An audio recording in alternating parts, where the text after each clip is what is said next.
प्यारे दर्शकों, please video को 500 लाइक और कमेंट जरूर करें। देखते हैं इस बार हमें कितने लाइक्स मिलते हैं। प्लीज सब्सक्राइब करें। Thank you so much. Chapter 2003, moon in the water.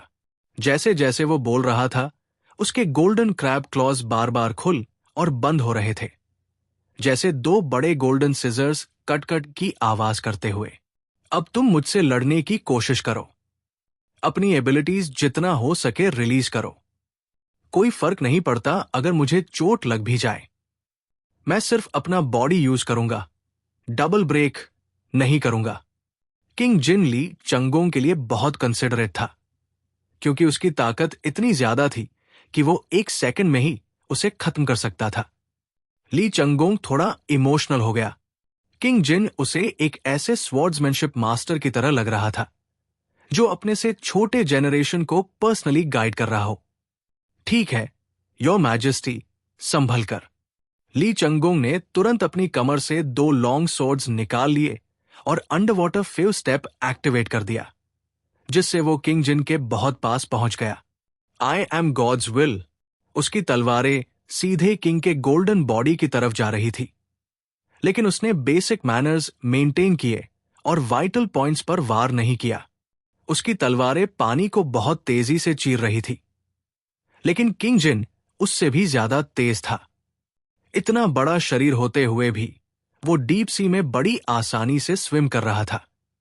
उसने बस एक सिंपल मूव किया और ली चंगोंग की तलवार के एज से बच गया। असल खतरा सिर्फ उसकी स्वॉर्ड की आर्क से था। ब्लेड से बचते ही ली चंगोंग का पूरा थ्रेट कम हो गया। कंटिन्यू करो, कंटिन्यू। तुम्हारा मेन वेपन तुम्हारी तलवार है, लेकिन तुम्हारी स्पीड बहुत स्लो है। ऐसे तो तुम सामने वाले को हिट नहीं कर सकते, किंग जिन ने डांटते हुए कहा। ली चंगोंग की आंखें सिकुड़ गई। डांट सुनते ही उसने अपने अटैक्स और तेज कर दिए। उसकी स्वॉर्ड अब और भी तेज चल रही थी, लेकिन फिर भी किंग जिन की स्पीड के सामने कुछ भी नहीं थी। किंग जिन ने अपनी क्लॉस के साइड से उसे जोर से मारा। धड़ाम। सी वाटर चारों तरफ फैल गई और क्रैब क्लॉस इतनी तेज थी कि ली चंगोंग की तलवार से 10 गुना ज्यादा स्पीड में हमला हुआ। वो जबरदस्त फोर्स से दूर उछल गया। शुक्र है कि किंग जिन ने अपनी ताकत कंट्रोल में रखी, वरना उसे चकनाचूर कर देता। देखा, यही है तुम्हारी प्रॉब्लम। तुम्हारी बेसिक स्ट्रेंथ इतनी कमजोर है कि तुम अपनी पावरफुल सुपरनैचुरल एबिलिटीज को पूरी तरह यूज ही नहीं कर पा रहे हो। तुम्हारा अटैक मेथड बहुत सिंपल है।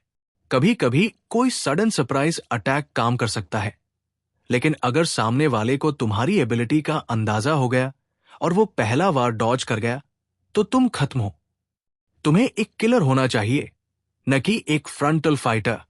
किंग जिन की आवाज समंदर के अंदर एक बड़ी घंटी जैसी गूंज रही थी। और मुझे अपनी एबिलिटी के लीक होने का कोई डर नहीं है। यही फर्क है तुम में और मुझ में। ली चंगोंग बड़ी मुश्किल से खुद को सी फ्लोर पर संभाल पाया। किंग जिन की बातें सुनकर उसने दांत भींचते हुए कहा, आपके पास एक पावरफुल टैलेंट है और सन फ्रूट ने आपकी स्ट्रेंथ और बढ़ा दी है। सिर्फ ये बॉडी ही अजेय है, और मैं तो बस एक मॉर्टल हूं। किंग जिन ने उसे नीचे देखते हुए बहुत ठंडे और गहरे लहजे में कहा, तो फिर अपना दिमाग यूज करो। अगर तुम सच में अपनी एबिलिटी से एक ही वार में किसी को मारना चाहते हो, तो क्या ये इस बात का प्रूफ नहीं है कि तुमने अभी तक अपनी एबिलिटी को पूरी तरह डेवलप ही नहीं किया? ये सुनकर ली चंगोंग की आंखें अचानक खुल गई, जैसे किसी ने उसकी आंखें खोल दी हों। अब तक वो यही सोचता रहा था कि अगर उसकी स्वॉर्ड स्पीड बढ़ जाए तो उसकी ताकत में बहुत बड़ा जंप आ जाएगा। लेकिन वो एक स्ट्रॉन्ग विल्ड एलियन नहीं है। चाहे जितनी भी ट्रेनिंग कर ले, वो उन मॉन्स्टर्स से फंडामेंटली अलग है। टेक्नोलॉजी पर डिपेंड करना और आर्मोर पहन लेना, इन सब से वो झंगी को नहीं हरा सकता। लेकिन उसने कभी इस बात पर डाउट नहीं किया था कि मैं, गॉड्स विल, दुनिया की सबसे पावरफुल अटैक और किलिंग एबिलिटी हूं। फिर भी सवाल यह है, I, the will of heaven, upgrade क्यों नहीं हो पा रहा? क्या इसके अंदर और भी ज्यादा पोटेंशियल है? ली चंगोंग गहरी सोच में डूब गया। ये देखकर किंग जिन ने लड़ाई कंटिन्यू नहीं की और दोबारा अपने मरमेड फॉर्म में लौट आया। अच्छे से सोचो, एबिलिटी डेवलप करने की ये है कि तुम अपना दिमाग यूज करो। चाहे कोई एबिलिटी कितनी भी सिंपल क्यों न हो, अगर उसे सही तरीके से ग्रो किया जाए तो उससे इन्फिनिट तरीके से यूज किया जा सकता है। किंग जिन ने यह कहकर अचानक अपने क्रैब क्लॉस ऊपर उठा दिए। अचानक स्काई में कहीं बहुत ऊंचाई से ब्राइट मूनलाइट सी के अंदर चमकने लगी। ली चंगोंग एकदम स्टन रह गया। ये कौन सी टेक्नोलॉजिकल कैपेबिलिटी थी? उसके सामने पानी की एक छोटी सी पूल में पूरा चांद रिफ्लेक्ट हो रहा था और वो फुल मून धीरे धीरे हिल रहा था। किंग जिन ने उस चांद की तरफ इशारा करते हुए कहा, देखो, चाहे तुम्हारी तलवार कितनी भी तेज क्यों न हो, क्या तुम पानी में पड़े चांद को काट सकते हो? इस सवाल के बारे में अच्छे से सोचो। अगर इसका जवाब निकाल लिया तो समझो तुम्हारी कल्टीवेशन चेन पूरी हो गई। किंग जिन उसे अकेला छोड़कर चला गया, प्रैक्टिस और सोचने के लिए।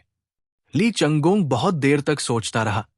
उसे पता था कि अब उसके सामने एक बहुत बड़ा डिसीजन है। आगे का रास्ता थोड़ा ब्लरी लग रहा था, लेकिन अगर उसने एक पाथ पकड़ लिया तो ही वो स्ट्रांग लोगों की लिस्ट में शामिल हो सकता है। जैसे झंगी, शुरू से ही उसे अच्छे से पता था कि उसे क्या चाहिए। उसकी लगभग सारी एबिलिटीज डिफेंस पर फोकस थी, और जब उसका डिफेंस एक एक्सट्रीम लेवल तक पहुंच गया तभी उसने ऑफेंसिव एबिलिटीज डेवलप करनी शुरू की। अगर तुम सब कुछ चाहते हो तो आखिर में कुछ भी नहीं मिलेगा। ली चंगोंग फिर से गहरे सोच में चला गया। लगातार कई दिनों तक वो अपने फादर के साथ उस वीरान समुंदर की गहराई में बैठा रहा और अपने फ्यूचर को लेकर मेडिटेट करता रहा। ली चंगोंग उस पॉन्ड के सामने 3 दिन और 3 रात बैठा रहा, चुपचाप उस पानी में पड़े चांद को देखता रहा। डीप ब्लू किंगडम की मरमेड्स काफी एंथुजियास्टिक थी, शायद इसलिए क्योंकि उन्हें वो किसी रेयर बीस्ट जैसा लग रहा था। कई लोग उसे देखने आए, लेकिन प्रिंस जी ने सभी को वापस भेज दिया। हाँ, मिंग है और जनरल वायु वहां जरूर आए, ये देखने की क्या ली चंगोंग खुद की लिमिट को ब्रेक कर पाएगा। इधर XUANW और झुक ने जब से सन की एसेंस एब्जॉर्ब की थी, उन्हें भी कुछ स्पिरिचुअल इंसाइट मिला था, तो वो भी वही आए। ये देखने की ली चंगोंग कितना आगे बढ़ा। मून रिफ्लेक्शन देखते ही झुक की आंखें खुल गई। इसका क्या मतलब है? ओशन फ्लोर पर पडल्स कहां से आ गए? ली चंगोंग ने उसका सवाल सुना और पास के एक स्पॉट की तरफ इशारा किया। उधर देखो। झुक और XUANW ने उस डायरेक्शन में देखा तो उन्हें कुछ लोग फायर के चारों ओर बैठे हुए कुछ रोस्ट करते नजर आए। असल में प्रिंस जी, जनरल वायु और जनरल मिंगहे ने कई दिन तक सीरियस बैठने के बाद बो होकर थोड़ी दूर पर कैंप फायर जला दी थी। अब वो लोग वुडन स्टिक्स पर राइस केक्स लगाकर रोस्ट कर रहे थे। इसका क्या मतलब है? क्या ये सच में कुछ मतलब रखता है? झुक अब कंप्लेन करने से भी थक गया था। डिटेल्स पर ध्यान मत दो, ली चंगोंग ने बस इतना कहा और दोबारा नीचे झुककर पॉन्ड के मून को देखने लगा। सोचने लगा कि आखिर कैसे उस चांद को पानी में से स्प्लिट किया जाए। झुक अब सीरियसली क्यूरियस हो गया था। वो भी उस पॉन्ड के पास काफी देर तक देखने लगा, लेकिन उसे कुछ समझ नहीं आया। बस इतना लगा कि ये पानी नॉर्मल सी वाटर से बहुत ज्यादा क्लियर और ट्रांसपेरेंट है। फिर वो प्रिंस जी और बाकी 3 लोगों की बॉनफायर की तरफ बढ़ गया। जैसे ही वो पास पहुंचा, उसे तीनों की बातचीत सुनाई देने लगी। इस वक्त तक मर्मेड्स की लैंग्वेज को इंटेलिजेंट सिस्टम ने रिकॉर्ड कर लिया था, जिससे अब कम्युनिकेशन आसानी से पॉसिबल था। पहली ही बात जो उसने सुनी वो थी जनरल वायु की शिकायत। चैप्टर 2004 गाओ चंगकोंग्स ब्रेक थ्रू। अपनी 8 ऑक्टोपस आर्म्स से बड़ी स्किलफुली राइस केक्स रोस्ट करते हुए जनरल वायु ने अपनी आधी बंद आंखों से कहा, हिज मैजेस्टी सच में थोड़े बेवकूफ है। अगर वो सन फ्रूट्स डीप ब्लू किंगडम के वॉरियर्स को देते तो उनकी स्ट्रेंथ बहुत ज्यादा बढ़ जाती, लेकिन वो तो उन्हें आउटसाइडर्स को दे रहे हैं। क्या वेस्ट है। पिंक स्किन्ड जनरल मिंगहे ने सिर उठाया और थोड़ा कंफ्यूज्ड होकर पूछा, डी ब्लू किंगडम के वॉरियर्स को। लेकिन फिर वो किसे देना चाहिए? उसने एक राइस केक का टुकड़ा मुंह में डाला और खुश होकर चबाने लगा। जनरल वायु के मुंह पर एक सार्केस्टिक सी मुस्कान आई और उसने अपनी एक आर्म अपने सीने की तरफ इशारा करते हुए कहा, अभी पूछ रहे हो? डी ब्लू किंगडम का सबसे बेस्ट वॉरियर यहां तुम्हारे सामने बैठा है। जनरल मिंगहे ने गंभीरता से सिर हिलाया। ओह, अब समझ गया। फिर वो प्रिंस जी की तरफ देखकर बोला, योर हाइनेस, आप ही हमारे डी ब्लू किंगडम के सबसे पावरफुल वॉरियर हैं। प्रिंस फेस्टिवल ये सुनकर हंस पड़ा। जनरल वायु, तुम्हें बात बनानी अच्छी आती है। खुशी में उसने जो राइस केक स्टिक पर था, एक सांस में फूंक मार दी और वो सीधे जनरल वायु के चेहरे पर जा गिरा। जनरल वायु गुस्से में चिल्ला पड़ा। तभी सुजाकू वहां आ गई और तुरंत उन तीनों का ध्यान अट्रैक्ट हो गया। जब उन्होंने देखा कि एक फीमेल लैंड पर्सन सामने खड़ी है, तो प्रिंस फेस्टिवल ने बड़ी फ्रेंडलीनेस से मुस्कुराकर पूछा, मिस सुजाकू, बताइए, मैं आपकी क्या मदद कर सकता हूं? झुक पास आई, आग को घूरते हुए बोली, ये बताइए कि पानी के नीचे आग कैसे जल रही है? ये सुनते ही वैंग जीजी और बाकी दो जन एकदम स्टन रह गए। ओह, वो फायर जलाना तो नॉर्मल है ना? या फिर आप लोग जमीन पर फायर यूज करना नहीं जानते? प्रिंस जी थोड़ा हैरान हो गया। जनरल मिंगहे ने अपनी आर्म को टच करते हुए जोर से कहा, योर हाइनेस, ऐसा मत बोलिए। लैंड पर तो पानी नहीं होता, वहां फायर कैसे जलती होगी? मुझे लगता है ये लोग रॉ मीट ही खाते होंगे। ये कहते हुए जनरल मिंगहे ने बड़े उत्साह से एक रोस्टेड राइस केक सुजाकू की तरफ बढ़ा दिया। आइए, टेस्ट कीजिए। इतना डिलिशियस आपने कभी नहीं खाया होगा। सुजाकू ने हाथ हिलाते हुए मना कर दिया। Thank you for your kindness, लेकिन मैं हेलमेट पहने हुए हूं और ये चीज खा नहीं सकती।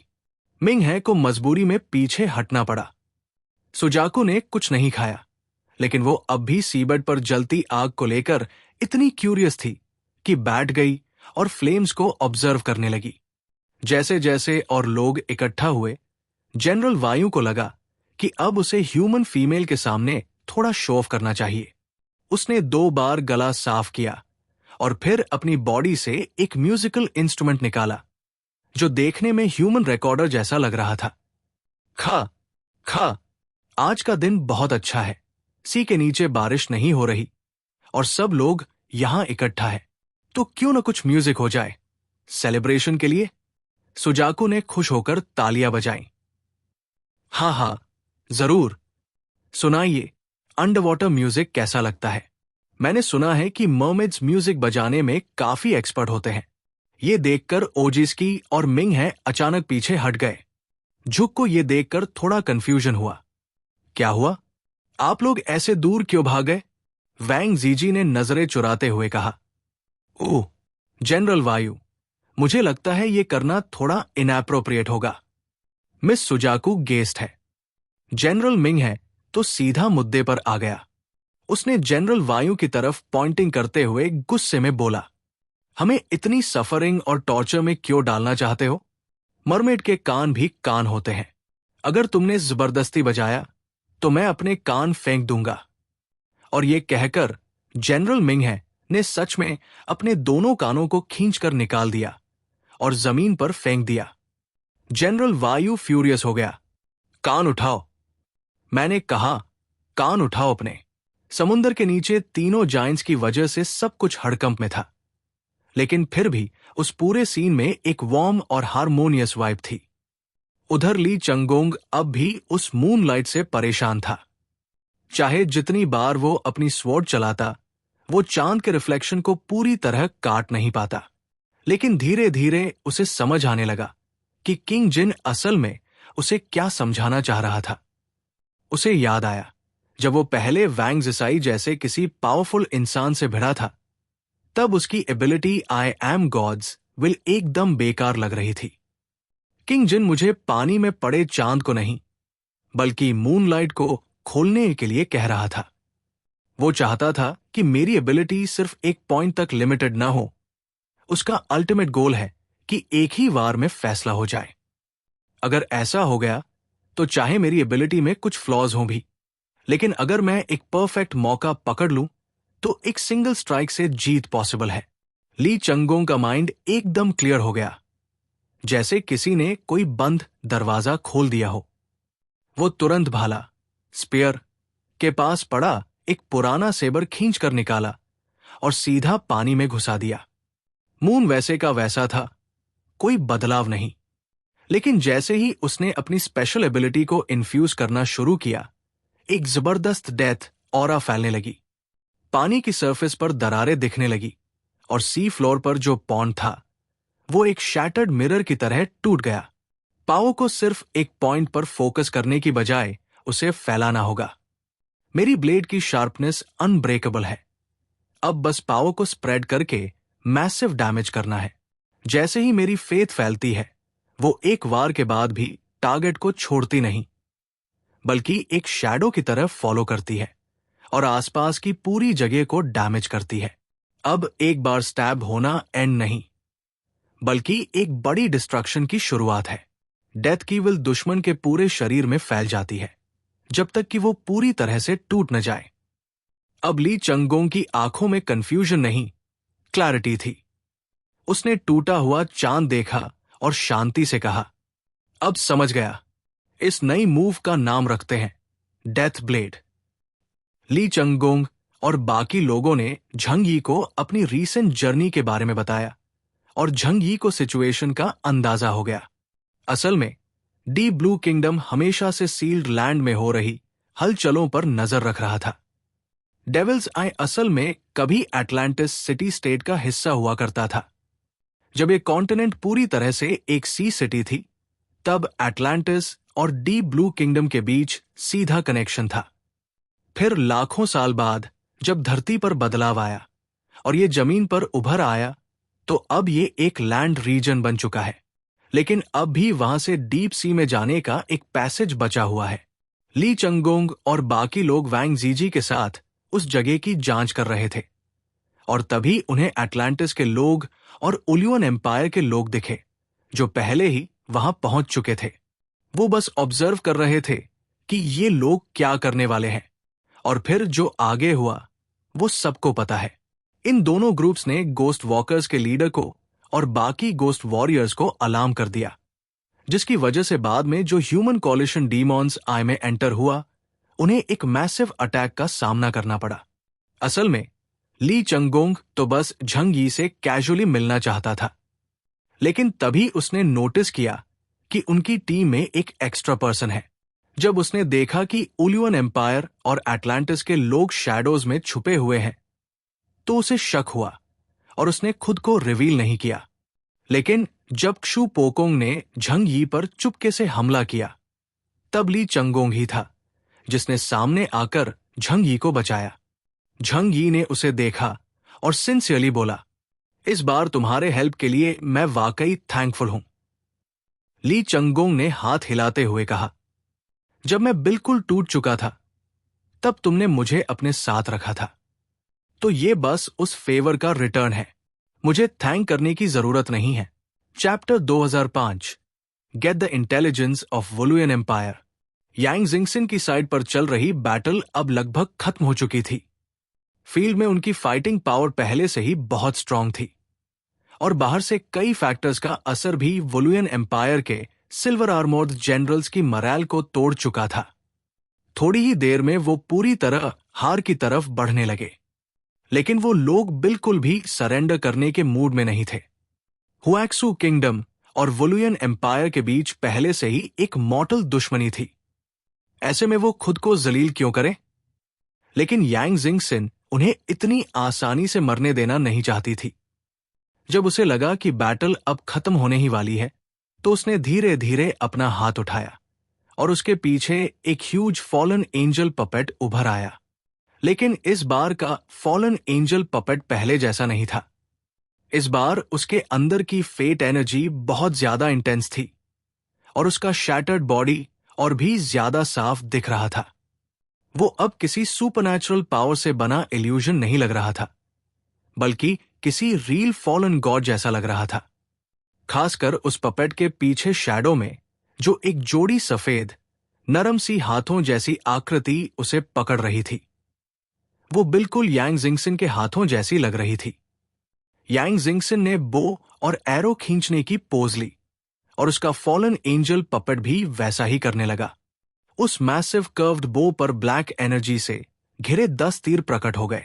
जैसे ही पपेट ने बो छोड़ा, वो 10 ट्रोजन हॉर्स इम्प्लांटेड एरोज बिजली की तरह सिल्वर आर्मोर्ड जनरल्स की तरफ दौड़ पड़े।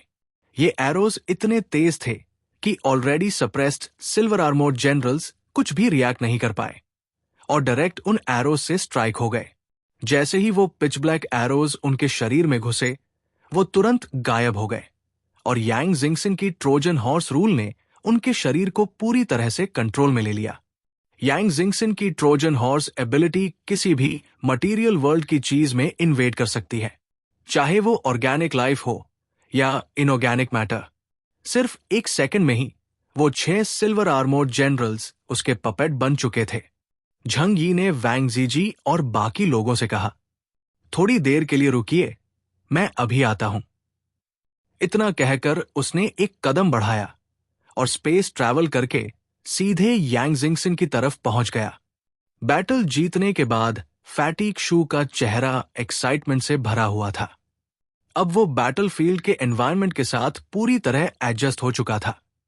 उसकी एटर्नल फ्रीजिंग एबिलिटी उसे एक साथ ऑफेंस और डिफेंस करने की ताकत देती है। ऊपर से अंकल यू, लू केरन का मच्छ और लाइन युए, ये सब मिलकर फ्रंटलाइन का एक सॉलिड वॉल बनाते हैं। इससे फैटीग शू को बिल्कुल फिश इन वाटर वाली फीलिंग मिलती है। वो पीछे से छिपकर अपनी स्किल्स से दुश्मनों की फॉर्मेशन डिस्टर्ब करता है और स्टेल्थ किल्स करता है, जो उसे बेहद सैटिस्फाइंग लगता है। वरना अगर रील 1v1 फाइट होती किसी सिल्वर आर्मोर्ड जनरल के साथ, तो शायद उसका चांस बहुत कम होता। उधर लू केरन और अंकल यू बैठकर इस ऑपरेशन में कंज्यूम हुए सप्लाईज का हिसाब लगा रहे थे। एम्यूनिशन तो मैनेजेबल है, लेकिन एनर्जी और कोर मटेरियल्स को बहुत सोच समझकर यूज करना पड़ता है, इसलिए हर कैलकुलेशन इंपॉर्टेंट है। अब पहले जैसे दिन नहीं रहे। उनके वेपन्स अब सिस्टमैटिकली अपग्रेड हो चुके हैं और उनके साथ एनर्जी की कंजम्पशन भी काफी बढ़ गई है। अच्छी बात यह है कि बैटल ऑफ फ्रेमॉन्स में उन्होंने बहुत से मैकेनिकल लाइफ फॉर्म्स को कैप्चर किया था, जिनसे एनर्जी क्रिस्टल्स निकाले गए थे। इस वजह से फिलहाल एनर्जी शॉर्टेज की टेंशन नहीं है। अब वो 6 सिल्वर आर्मोर्ड जनरल्स पूरी तरह से यांग जिंगसन के स्लेव बन चुके थे। वो सब चुपचाप सिर झुकाकर एक लाइन में उसके सामने खड़े थे, जैसे अपने ट्रायल का इंतजार कर रहे हों। झंग यी वहां पहुंचा और यांग जिंगसन ने मुस्कुराते हुए उसकी तरफ देखा। ब्रदर, झंग यी ने सिर हिलाया और उन सिल्वर आर्मोर्ड जनरल्स को एक ठंडी नजर से देखा। इस बार वोलुयन एम्पायर के लोगों ने हद कर दी। बार बार मुझे मारने की कोशिश की और इन घटिया लोगों की हिम्मत देखो, अब भी अपनी गर्दनें सलामत लेकर घूम रहे हैं। यांग जिंगसन को झंग यी का ये डोमिनेटिंग लुक बहुत पसंद आया। उसके खून में जो बेचैनी थी, वो फिर से उफान मारने लगी। ब्रदर, उसने थोड़ी दबाई हुई एक्साइटमेंट के साथ कहा, क्या हम अब वोलुयन एम्पायर के खिलाफ युद्ध शुरू करने वाले हैं? उसने अपने सामने खड़े 6 सिल्वर आर्मोर्ड जनरल्स की तरफ इशारा किया। अब मैं इनसे वोलुयन एम्पायर की पूरी इंटरनल इंफॉर्मेशन निकाल सकती हूं। अगर हमें उनकी रियल कॉम्बैट रेडीनेस का अंदाजा लग जाए, तो हम अपनी ऑफेंसिव स्ट्रैटेजी को कैलेंडर पर प्लान कर सकते हैं। और सोचो, एक एंशिएंट सिविलाइजेशन को पूरी तरह खत्म कर देना कितना सैटिस्फाइंग होगा। उसने एक्साइटमेंट में अपना चेहरा ढक लिया। कॉन्क्वेस्ट का वो थ्रिल उसकी चीक्स पर लालिमा ले आया। झंग यी ने सिर हिलाया। ये एक बहुत ही एग्रेसिव और इन्वेसिव रेस है। अगर हमने इन्हें छोड़ा, तो सूनर और लेटर ये हम पर हमला जरूर करेंगे। मैं इतना बड़ा थ्रेट हमेशा के लिए अपने पास नहीं रख सकता। सबसे पहले इनकी आर्म्ड फोर्सेस की पूरी जानकारी निकालो, और जैसे ही हमारी स्ट्रेंथ सफिशिएंट हो जाए, तब टाइम आएगा खून का बदला खून, टूथ फॉर टूथ। झंग यी ने अपनी मुट्ठी भींच ली, जैसे वो पूरी वोलुयन एम्पायर को अपनी हथेली में मसल देना चाहता हो।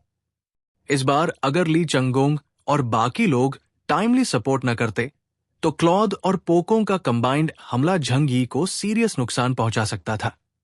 झंग यी की जिंदगी में सबसे ज्यादा नफरत उन्हें थी जो उसे मौत की धमकी देते थे, और जिसने भी ये गलती की वो फिर दुनिया में नहीं बचता। यांग जिंगसिन आगे बढ़ी और कोल्ड एक्सप्रेशन के साथ अपने स्लेव्स की तरफ देखा। अब बताओ, वुलियन एम्पायर के बारे में जो कुछ भी जानते हो, सब कुछ।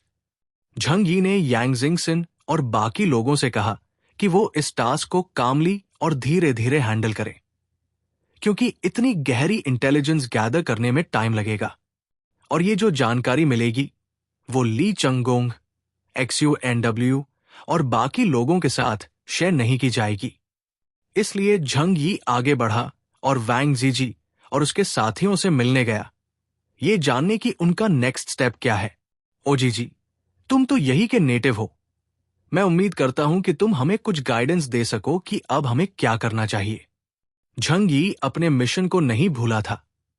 उसे मैमन के सील्ड लोकेशन को खोजना है और वहां स्पीयर ऑफ लॉन्गिनस को उसके दिल में पियर्स करके सील को स्टेबलाइज करना है, और लिंक का ह्यूमैनॉइड डिवाइस भी ढूंढना है। कृपया 1 मिनट रुकिए।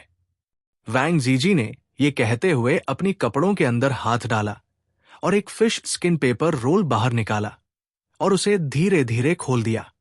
उसमें एक मैप बना हुआ था, बहुत सिंपल सी स्ट्रोक्स के साथ।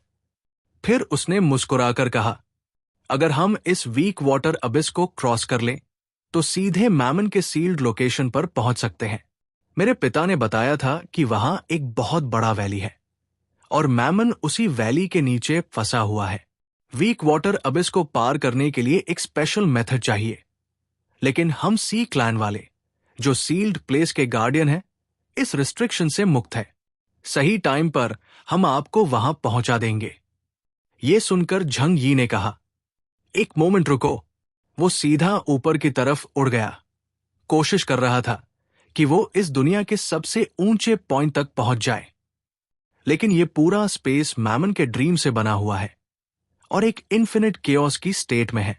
झंग यी ने जैसे ही हजारों मीटर ऊपर उड़ान भरी, उसे हर तरफ बस एक धुंधली और अधूरी दुनिया दिखी। उसने अपने बॉडी में लगे स्मार्ट डिवाइस से पूरे एरिया को स्कैन करना शुरू किया। वो कोशिश कर रहा था कि और कोई एलियन टीम्स उसके रेंज में दिखाई दे। इस बार डेविल्स आई में कई एलियन टीम्स भी आई थी, जिनमें जुंझेंग चर्च और कई देशों की एलियन मिलिट्री फोर्सेस शामिल थी। हर टीम को बिशप लेवल एलियंस लीड कर रहे थे और ये सब बहुत ही पावरफुल थे।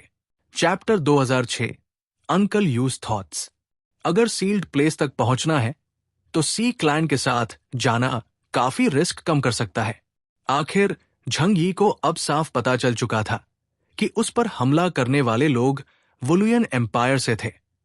इसका मतलब बाकी एलियन टीम्स पर से सस्पिशन हट गया था। लेकिन झंग यी ने बहुत देर तक सर्च किया, फिर भी उसे और कोई नजर नहीं आया। जब वो वापस ग्राउंड पर लौटा तो उसने प्रिंस जी से पूछा, सील्ड लैंड तक जाने का सिर्फ यही रास्ता है, weak water abyss? Prince festival ने सिर हिलाया। वीक वाटर अबिस दरअसल जोंगशान माउंटेन को चारों तरफ से घेरने वाला एक सील है, वही माउंटेन जहां पर जाइंट गॉड्रिक को सील किया गया है। कोई भी अगर जोंगशान पहुंचना चाहता है तो उसे वीक वाटर अबिस पार करना ही होगा, और कोई रास्ता नहीं है। झंग यी के मन में एक बुरा ख्याल आया, क्या सारे बाकी इनह्यूमन ट्रूप्स मर चुके हैं? ये पॉसिबिलिटी भी आउट ऑफ क्वेश्चन नहीं थी। उसे याद था कि पहले जब वो गोस्टली ट्राइब के लीडर से लड़ा था, वो लोग प्रैक्टिकली इमॉर्टल थे और बहुत ही ज्यादा पावरफुल भी। यहां तक कि जब वो ड्रैगन कॉर्प से लड़ रहा था तो उसे यांग जिंगसिन की रूल एबिलिटी और क्रो ऑफ ईविल के एक क्लोन की मदद से ही बराबरी पर लड़ाई करनी पड़ी थी। अब तो लगता है कि ओडी ब्याओं को भी पोकोंग नहीं मार दिया, तो ये भी पॉसिबल है कि और लोगों को भी एलिमिनेट कर दिया गया हो। थोड़ी देर सोचने के बाद झंग यी ने वैंग जीजी से कहा, इस बार यहां सिर्फ हम ही नहीं आए हैं, और भी पावरफुल एलियन फोर्सेस यहां आए हैं, जमीन से। मैं चाहता हूं कि वीक वाटर अबिस पार करने में तुम उनकी मदद करो। अगर हम सब मिलकर चले तो एक दूसरे का सपोर्ट कर सकते हैं। प्रिंस जी ने सिर हिलाया। ये इजी है, हम कुछ सी क्रीचर्स छोड़ देंगे जो उन्हें वीक वाटर के पार ले जा सकें। झंग यी ने राहत की सांस ली, लेकिन फिर वो प्रिंस जी के पास थोड़ा और करीब गया और थोड़ा सीरियसनेस से पूछा, मैं जानना चाहता हूं, सील्ड प्लेस तक जाने में कोई खास खतरा तो नहीं है? वैंग जीजी हंस पड़ा और पूरी ऑनेस्टी से बोला, मुझे क्या पता। झंगी, प्रिंस जी अचानक सीरियस हो गया। यह प्लैनेट का सबसे खतरनाक जीव है। डीप ब्लू किंगडम सिर्फ इसका रिकॉर्ड रखता है, लेकिन सील टूटने के बाद क्या होगा यह किसी को नहीं पता। लेकिन एक बात मैं पक्के तौर पर जानता हूं, अगर हम कुछ नहीं करेंगे तो पूरी दुनिया एक बहुत बड़े डिजास्टर का सामना करेगी। झंगी ये सब अच्छे से जानता था। मैमन अगर सील तोड़ दे तो खतरा और अपॉर्चुनिटी दोनों मौजूद होंगे। भले ही उसे क्रिएटर्स विल और ईहेन क्लैन के 4 नाइट्स ने भारी नुकसान पहुंचाया था, लेकिन वो साथ ही साथ बहुत सारी स्पिरिचुअल एसेंस भी ले गया था, जिससे उसके जागने के बाद वो पहले से कहीं ज्यादा पावरफुल हो सकता है। लिंक के अनुसार अब उसकी रिकवरी टाइम भी बहुत शॉर्ट हो गया है। अगर आज उसे दोबारा सील नहीं किया गया तो अगले 3 सालों में वो पूरी ताकत वापस पा सकता है और फिर दुनिया का अंत तय है। झंग यी ने कहा, अगर ऐसा है तो हमें और भी ज्यादा सतर्क रहना होगा। वो जल्दबाजी में मूव नहीं करना चाहता था। अगर वो सबसे पहले वीक वाटर अबिस में घुस गया तो शायद बड़ी मुसीबत में फंस जाए और उस वक्त उसे रिप्लेस करने वाला भी कोई ना हो। लेकिन जाना तो जरूरी है, क्योंकि उसके शरीर पर बना ईविल आई टैटू खुद एक टिकिंग टाइम बॉम्ब की तरह है। मैं एक बार फिर से सोचूंगा। झंग यी ने बाकी सभी को थोड़ा रुकने को कहा और वापस यांग जिंगसन और बाकी टीम के साथ स्ट्रैटेजी डिस्कस करने चला गया। उधर यांग जिंगसन ने 6 सिल्वर आर्मोर्ड जनरल्स को साइड में खड़ा किया और उनके पास मौजूद हर इंफॉर्मेशन को स्मार्ट डिवाइसेस में रिकॉर्ड कराना शुरू किया। झंग यी वापस आया और सभी को अब तक की पूरी सिचुएशन डिटेल में बताई। अब हमारे पास 2 चॉइसेस है। पहला ऑप्शन यह है कि हम समंदर पार करें। अगर सब कुछ स्मूथली हुआ तो हम जो चाहते हैं वो हासिल करके सेफली लौट सकते हैं, लेकिन इसमें बहुत बड़ा रिस्क भी है। अगर मैमन डीप स्लीप में नहीं है तो नतीजे कहने की जरूरत नहीं थी। द्रिक की पावर इतनी थी कि वो सिर्फ एक नजर से वहां मौजूद सभी को मार सकता था। यह सुनकर यांग जिंगसन ने झंग यी को थोड़ा कॉन्फिडेंस दिया। मुझे ऐसा नहीं लगता। सबसे पहली बात, अब तक दुनिया खत्म नहीं हुई। जब मैमन तियन्यू पैलेस पहुंचा था, उसने जबरदस्ती अंदर घुसने की कोशिश की थी और उसे बहुत सारी रिस्ट्रिक्शंस का सामना करना पड़ा। उसके बाद क्रिएटर की पनिशमेंट और ईहेन क्लैन के 4 हॉर्समैन का कंबाइंड अटैक भी हुआ था। उससे उसको इतना डैमेज जरूर हुआ होगा कि वो शॉर्ट टाइम में रिकवर ना कर सके।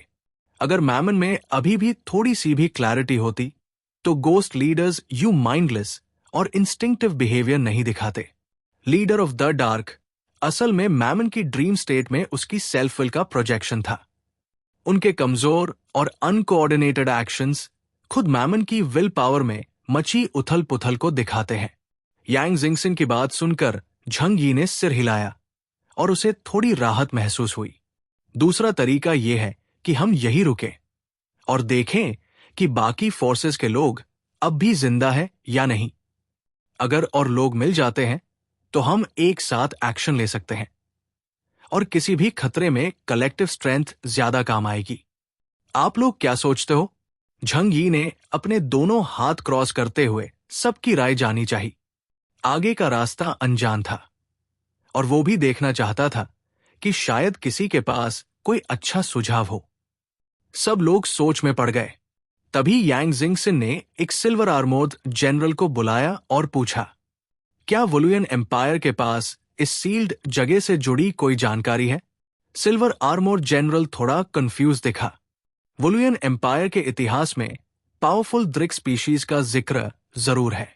कहा जाता है कि ये दुनिया के सबसे खतरनाक जीव है, जो खुद क्रिएटर को रिप्लेस करके सुप्रीम गॉड बनना चाहते थे। ऐसी एम्बिशंस वाले लोग पूरी दुनिया को तबाह कर सकते हैं। क्रिएटर ने इन्हें खत्म करने के लिए अनगिनत तरीके अपनाए।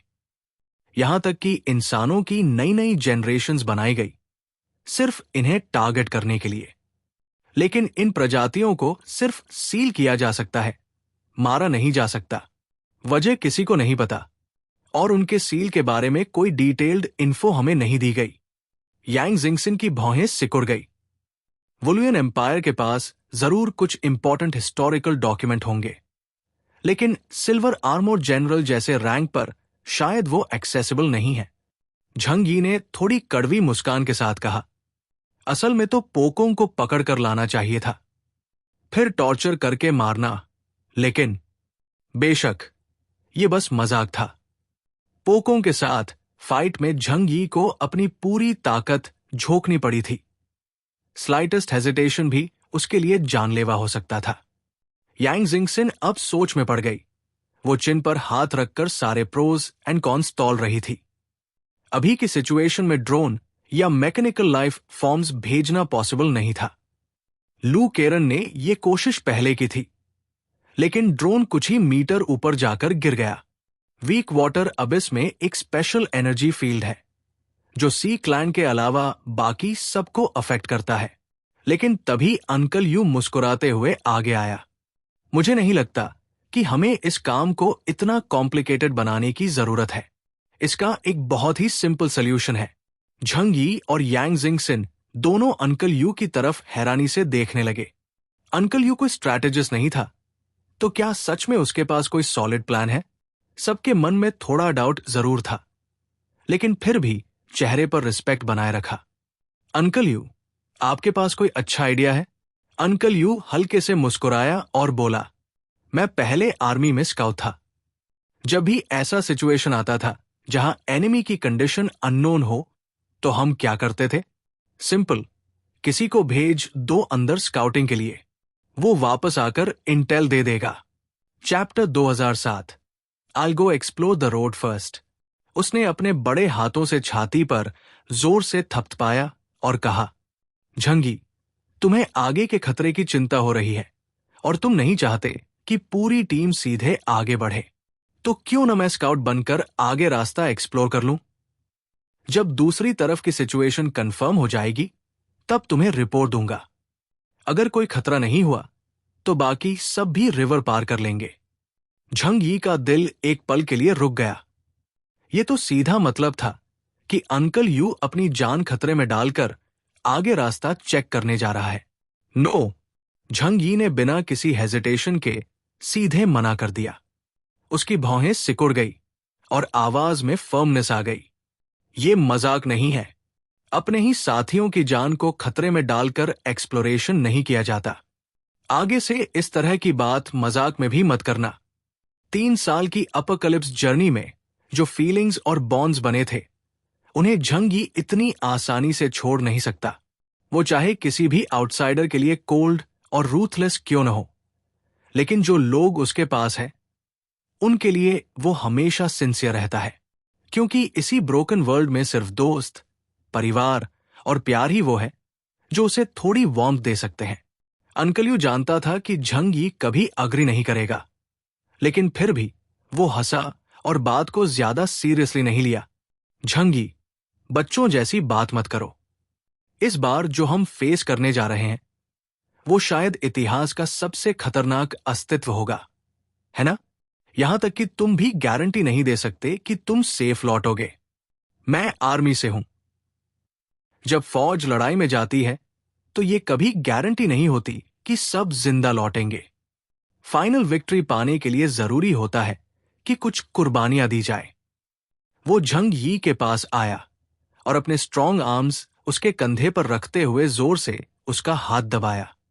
अब तो तय हो गया, चाहे जो भी हो, तुम्हें मुझे अंकल बुलाना ही पड़ेगा। मैं खुद आगे बढ़कर तुम्हारा एल्डर बन रहा हूं। अंकल यू, जो अब तक हर बार झंग यी के डिसीजंस को रिस्पेक्ट करता आया था, इस बार उसने क्लियरली उसकी नहीं मानी। सील्ड लैंड में एंट्री के बाद जो कुछ भी हुआ था, उससे अंकल यू मेंटली प्रिपेयर था, शायद आखिरी सफर के लिए। नो, मैं अग्री नहीं हूं।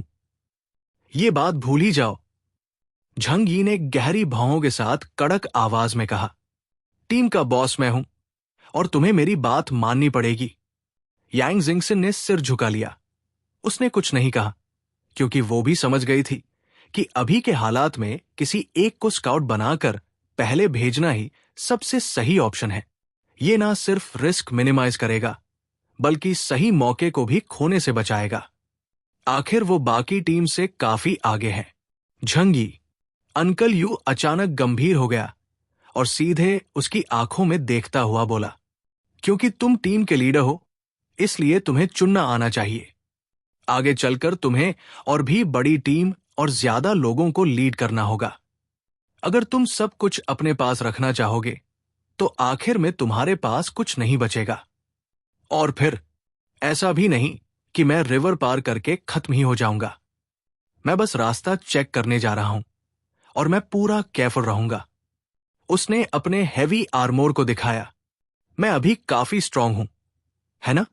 सामने जो भी होगा वो तुमसे भी कमजोर होगा। और अगर वो जाइंट गॉड ड्रकर अब भी कॉन्शियस है तो क्या फर्क पड़ता है कि मैं तुम्हारा दोस्त हूं या तुम मेरा? ये सुनकर झंग यी चुप हो गया। सच है, बिशप, चैरियट जैसे टाइटल्स सिर्फ ह्यूमंस के लिए थे, लेकिन ड्रकर जैसे बीइंग्स जो दूसरे जेनरेशन ह्यूमंस हैं, वो तो ऐसे सुपर बीइंग्स हैं जो अरबों सालों से एग्जिस्ट कर रहे हैं। उनकी उम्र, उनकी ताकत इंसानों की सोच से कहीं बाहर थी। झंग यी ने दांत भींचे, कड़ाक की आवाज आई। उसके अंदर इमोशन और लॉजिक की जबरदस्त टक्कर हो रही थी। पीछे खड़ी ली यंगयांग, जिसे सब ब्लू बर्ड के नाम से जानते थे और जो शुरू से यांग जिंगसन के पीछे पीछे चुपचाप खड़ी सब कुछ देख रही थी। उसने अब धीरे से अपनी चेरी लिप से एक लंबी सांस छोड़ी। फिर ली यंगयांग ने अपना सिर उठाया।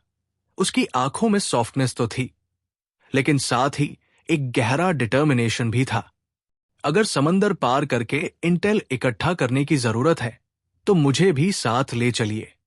सब लोग थोड़े हैरान हो गए और उसकी तरफ देखने लगे। उसकी स्ट्रेंथ टीम में सबसे कम थी और उसे यहां बुलाने की दो मेन वजह थी। एक तो फैटिग शू की इमोशनल स्टेट को संभालना और दूसरा यांग जिंगसन की अपनी कुछ खास प्लानिंग। लेकिन किसी को नहीं लगा था कि वो खुद आगे आकर ऐसा कुछ कहेगी। फैटिग शू जल्दी से पास आया और थोड़ी घबराई आवाज में बोला, यंगयांग, तुम खुद को फोर्स मत करो। तुम अभी बस एक डेल्टा लेवल म्यूटेंट हो। ली यंगयांग ने फैटिग शू की तरफ देखकर बड़ी शांति से मुस्कुराया। लेकिन अंकल यू ने बिल्कुल सही कहा। अगर हम जिस शख्स का सामना करने जा रहे हैं वो सच में कोई रिसरेक्टेड डीमन गॉड है, तो फिर एलियन की स्ट्रेंथ कोई फर्क नहीं डालने वाली। उसने अपना चेहरा झंग यी की तरफ मोड़ा। मैं यहां आने के बाद से तुम्हारे लिए कुछ भी नहीं कर पाई और हमेशा एक गिल्ट रहा, लेकिन अगर इस बार मैं स्काउट बन सकी तो शायद थोड़ी हेल्प कर पाऊं। झंग यी ने उसे सिर से पैर तक थोड़ा क्यूरियोसिटी से देखा। तुम कर भी क्या सकोगी? ली यंगयांग हल्के से मुस्कुराई और अपने लंबे बालों को कान के पीछे किया। मिस्टर केओस, मेरा कोड नेम है ब्लू बर्ड। ब्लू बर्ड का काम होता है मैसेज पहुंचाना, तो मेरी एबिलिटीज में एक बहुत ही खास स्किल है। अगर मैं जिसे मैसेज भेजना है वो तय कर लूं, तो चाहे हम कितनी भी दूरी पर हों, मैं उसके साथ टेलीपैथी के जरिए कांटेक्ट कर सकती हूं। वीक वाटर अबिस हमारे टेक्नोलॉजिकल सिग्नल्स को काट देता है, लेकिन मेरी एबिलिटीज को नहीं। फिर उसने एक नजर फैटिग शू की तरफ डाली। उसकी आंखों में एक हल्की सी नमी और बहुत सारा प्यार था, क्योंकि किसी को याद करना टाइम और स्पेस से परे जा सकता है। झंग यी ने एक हल्की मुस्कान के साथ उसकी तरफ देखा और बोला, ठीक है, समझ गए, तुम बहुत ग्रेट हो, लेकिन अगली बार जब अपना प्यार दिखाओ तो थोड़ी प्राइवेसी रख लो। आउटसाइडर भी यहां है। नॉर्मल ह्यूमन स्टैंडर्ड्स शायद ये नहीं समझ पाएंगे कि एक्सायो नैनलिंग जैसे लड़के को ऐसा फेयर और सॉफ्ट बॉडीड लड़का फैटिग शू कैसे पसंद आ गया। लेकिन ली यंगयांग की बात सुनकर यांग जिंगसन के होठों पर भी हल्की सी मुस्कान आ गई। ब्लू बर्ड, मैसेंजर, वाकई में बहुत इंटरेस्टिंग कोड नेम और एबिलिटी है। ली यंगयांग आगे बढ़ी और बोली, मैं समंदर पार करके इंटर लाऊंगी। ये मेरी तरफ से तुम्हारी टीम में शामिल होने के बाद की पहली कंट्रीब्यूशन होगी। झंग यी ने आर्म्स क्रॉस करते हुए उसे चेतावनी दी, ये बहुत डेंजरस है, तुम मारी भी जा सकती हो। ली यंगयांग ने हल्की हंसी के साथ कहा, अगर ऐसा ना हो तो फिर अपनी वैल्यू कैसे प्रूव करेंगे? फैटी शू थोड़ा घबरा गया। उसने अपना हाथ आगे बढ़ाया जैसे उसे रोकना चाहता हो, लेकिन उसने कुछ कहे बिना हाथ वापस ले लिया। ली यंगयांग सही कह रही थी, ये उसके लॉयल्टी का सिंबल था। लेकिन कुछ देर सोचने के बाद फैटीक शू के अंदर एक अजीब सी हिम्मत आ गई। उसने अपनी मुट्ठी कसकर झंग यी के सामने खड़ा हो गया और ली यंगयांग के बराबर आकर खड़ा हो गया। लाओडा, मैं और यंगयांग, हम दोनों साथ जाएंगे। झंग यी को लगा शायद वो अब तक सोकर उठा ही नहीं है, या शायद किसी इल्यूजन में है। हे भगवान, ये क्या हो गया? फैटीक शू, जो हर टाइम माउस की तरह डरता था, आज इतना बहादुर कैसे हो गया? लस्ट नाम की चीज तुम्हारे सिर पर लटकती एक तलवार बन गई है। झंग यी ने उसे गहरी नजर से देखा और कहा। फैटीक शू ने तेजी से झंग यी की ओर आंख मारी। क्या कह रहे हो लाओडा? मैं तो हमेशा से ब्रेव ही हूं। हाँ, झंग यी ने आंखें घुमाई, लेकिन उसने फैटीक शू का सच सबके सामने नहीं खोला। Chapter 2008, perfume is poisonous. Jhang यी जब अब भी थोड़ा हेजिटेंट दिखा तो यांग जिंगसन ने उसका हाथ पकड़कर धीरे से कहा, ब्रदर, क्यों ना हम इन्हें पहले भेज दें? अभी के लिए यही सबसे बेहतर सल्यूशन लगता है। झंग यी थोड़ी देर तक चुप रहा, फिर धीरे से सिर हिलाया। ठीक है, लेकिन इस बार बहुत केयरफुल रहना। अगर कुछ भी अनयूजुअल लगे तो तुरंत वापस लौट आना। मैं XUANW को भेजता हूं तुम्हें पार कराने के लिए। वो हमारा अपना है, कम्युनिकेशन भी इजी रहेगा। अंत में यह तय हुआ कि अंकल यू, फैटीक शू और ली यंगयांग पहले सी के पार जाकर वहां की स्थिति चेक करेंगे। ली यंगयांग ने अपनी हथेली फैलाई और उसमें एक हल्की सी हरी रोशनी चमकी, जो तुरंत ही एक प्यारे से ब्लू बर्ड में बदल गई। वो चिड़िया बहुत एजाइल लग रही थी। उसने सिर हिलाया और उसकी नजर सीधे झंग यी पर पड़ी। फिर वो अपने पंख फड़फड़ाते हुए झंग यी के कंधे पर आकर बैठ गई। हेलो, सुन पा रहे हो? झंग यी ने जैसे ही ली यंगयांग की आवाज सुनी, वो ब्लू बर्ड अपना मुंह खोलती है, मानो ली यंगयांग वही उसके पास खड़ी हो। सुन पा रहा हूं, झंग यी ने जवाब दिया। जब यह कंफर्म हो गया कि सब कुछ सही काम कर रहा है, तो झंग यी ने इंस्ट्रक्शंस दिए, हर 30 सेकंड में एक रिपोर्ट जरूर देना। इसके बाद वो XUANW के पास गया और पूरा प्लान समझाया। XUANW ने कहा, तुम जानते हो मेरी करंट हालत। मैं उन्हें दूसरी तरफ पहुंचा तो सकता हूं, लेकिन जोंगशान माउंटेन पर चढ़ना मेरे लिए मुश्किल होगा। मेरी स्पिरिचुअल स्टेट में मेरी कॉम्बैट पावर भी लिमिटेड है। झंग यी ने जवाब दिया, मुझे पता है, बस इतना करना कि उन्हें कवर कर सको। अगर बहुत बड़ी मुसीबत आ भी जाए तो छोड़ो, कुछ नहीं। फिलहाल XUANW की कॉम्बैट कैपेबिलिटी अंकल यू से कहीं ज्यादा स्ट्रांग थी, तो उस पर ज्यादा भरोसा करना जरूरी भी नहीं था। XUANW ने अपना मुंह खोला और ली यंगयांग, फैटीक शू और अंकल यू उसके पेट में जाकर बैठ गए। फिर वो धीरे धीरे रुओश हुई युवन के दूसरी तरफ तैरने लगा।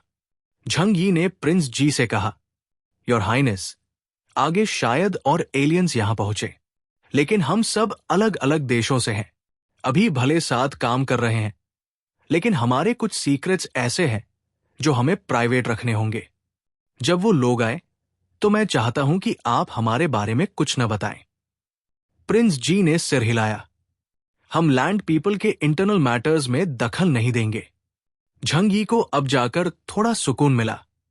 फिर उसने चंगोंग और जुक को अपनी टीम के सेंटर में खींचा और कहा, तुमने देखा है कि जो लोग यहां आए हैं, सबके अपने अपने मोटिव्स हैं।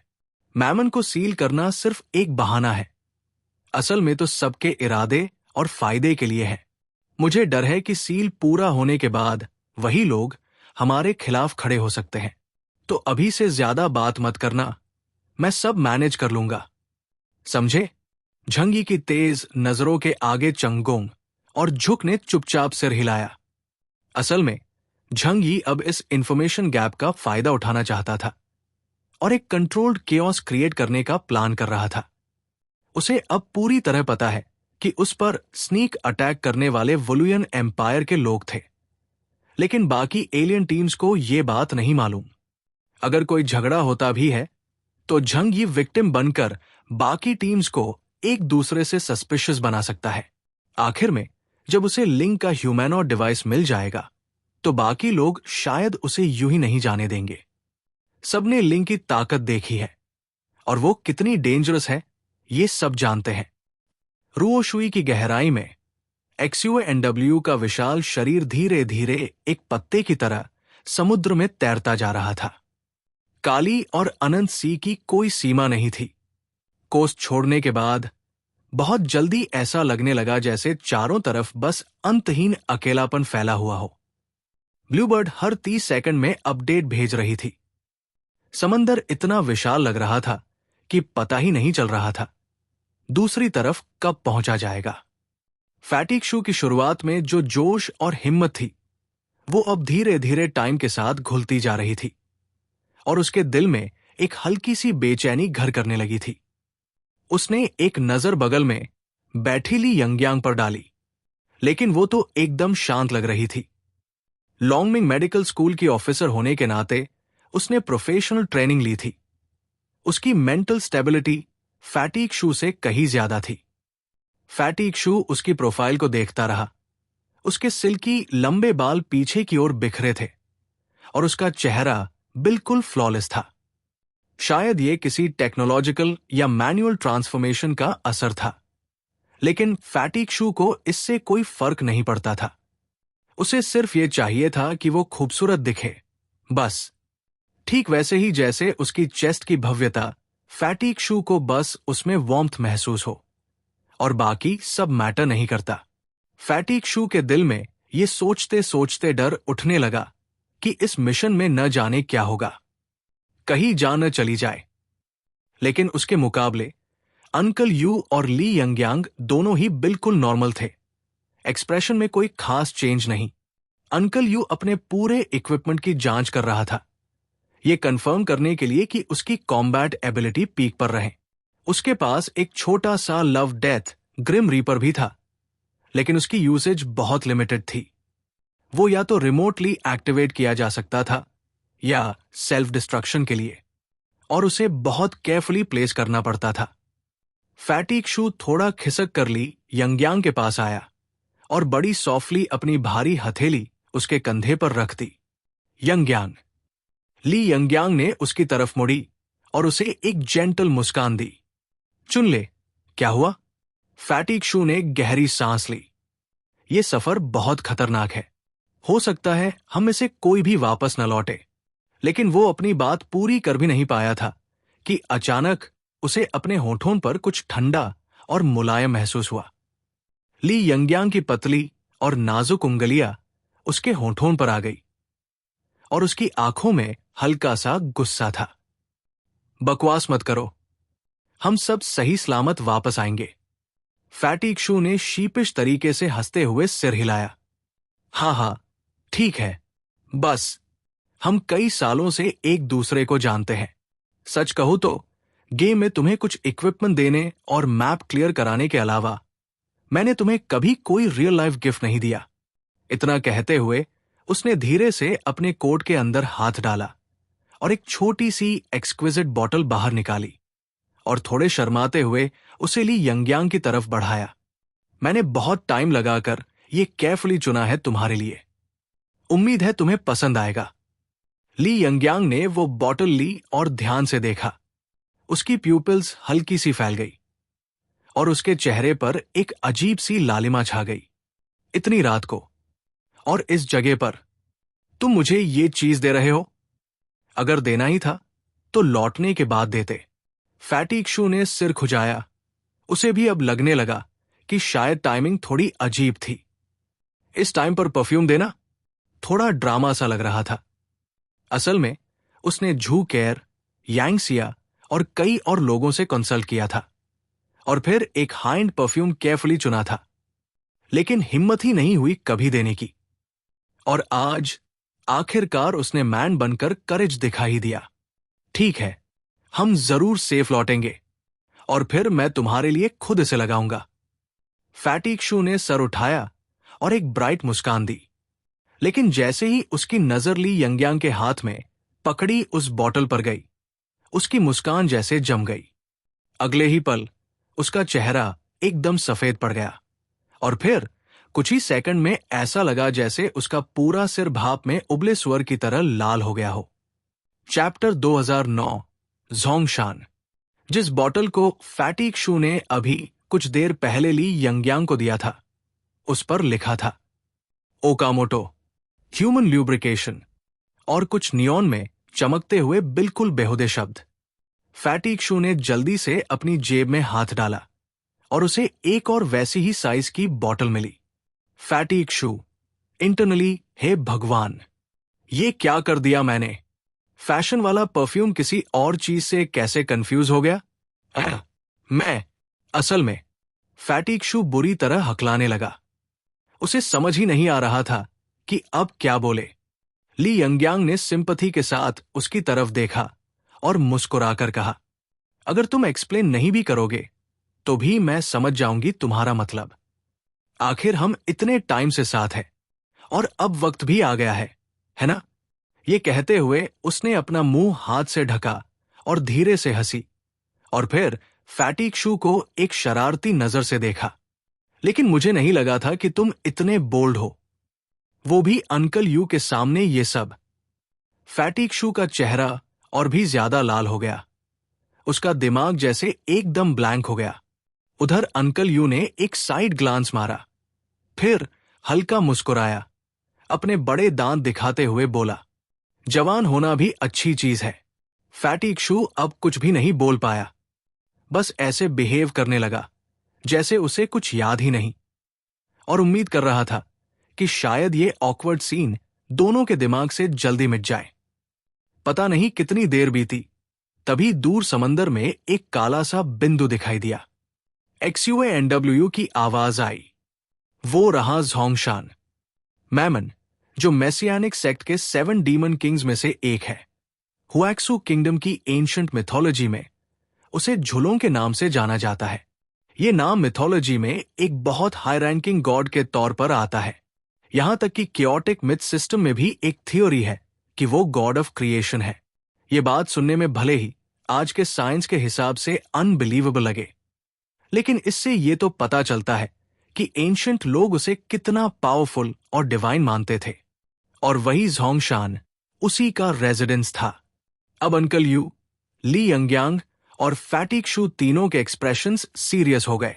ली यंगयांग ने तो फैटी शू का हाथ कसकर पकड़ लिया।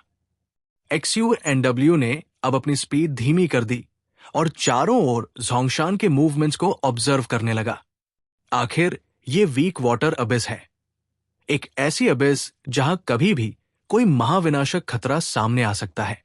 ये वो दुनिया है जिसे आम लॉजिक से समझा नहीं जा सकता। लेकिन भगवान का शुक्र है, जब वो लोग ज़ोंगशान माउंटेन के करीब पहुंचे तो कोई अचानक की मुसीबत नहीं आई।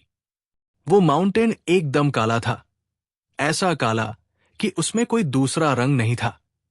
ज़ोंगशान का स्ट्रक्चर कुछ इस तरह था कि वो पूरा माउंटेन वीक वाटर अबिस के सेंटर में खड़ा था और उसके चारों ओर एक छोटा सा आइलैंड बना हुआ था। इस आइलैंड पर कोई प्लांट लाइफ नहीं थी, यहां तक कि एक कण भी रेत का नहीं दिखा। पूरा आइलैंड और माउंटेन एक दूसरे से जुड़े हुए लगते थे।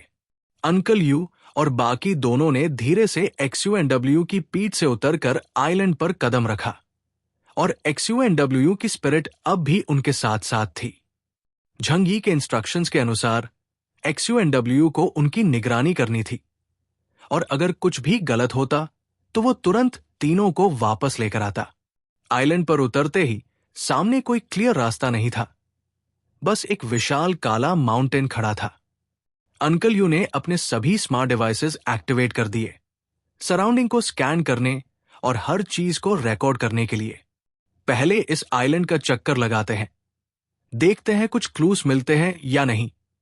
अंकल यू ने कहा कि वो अभी माउंटेन के पास सीधे नहीं जाना चाहता, पहले आसपास घूमकर देखना बेहतर रहेगा। फैटी शू और ली यंगयांग ने सहमति में सिर हिलाया, तो तीनों ने क्लॉकवाइज डायरेक्शन में आइलैंड का सर्वे शुरू कर दिया। उनके रास्ते में जो भी नजर आता वो सब ब्लूबर्ड के जरिए झंगी को रिले किया जा रहा था। आइलैंड बहुत बड़ा नहीं था और तीनों की वॉकिंग स्पीड अच्छी थी, तो उन्होंने जल्दी ही पूरा चक्कर पूरा कर लिया। लेकिन कोई भी अनयूजुअल एक्टिविटी नहीं दिखी, ना कोई इंसानी फुटप्रिंट, ना वेजिटेशन, ना कोई ट्रेस। ऐसा लग रहा था जैसे ये जगह दुनिया से कटी हुई कोई मृत भूमि हो। लेकिन यही तो डराने वाली बात थी। जैसे जैसे सब कुछ सामान्य दिख रहा था, वैसे वैसे उन तीनों में सावधानी और बढ़ती जा रही थी। अंकल यू के इंटेलिजेंट सिस्टम ने आसपास के डेटा को सिमुलेट करके साफ साफ बताया, ये जगह नॉर्मल नहीं है।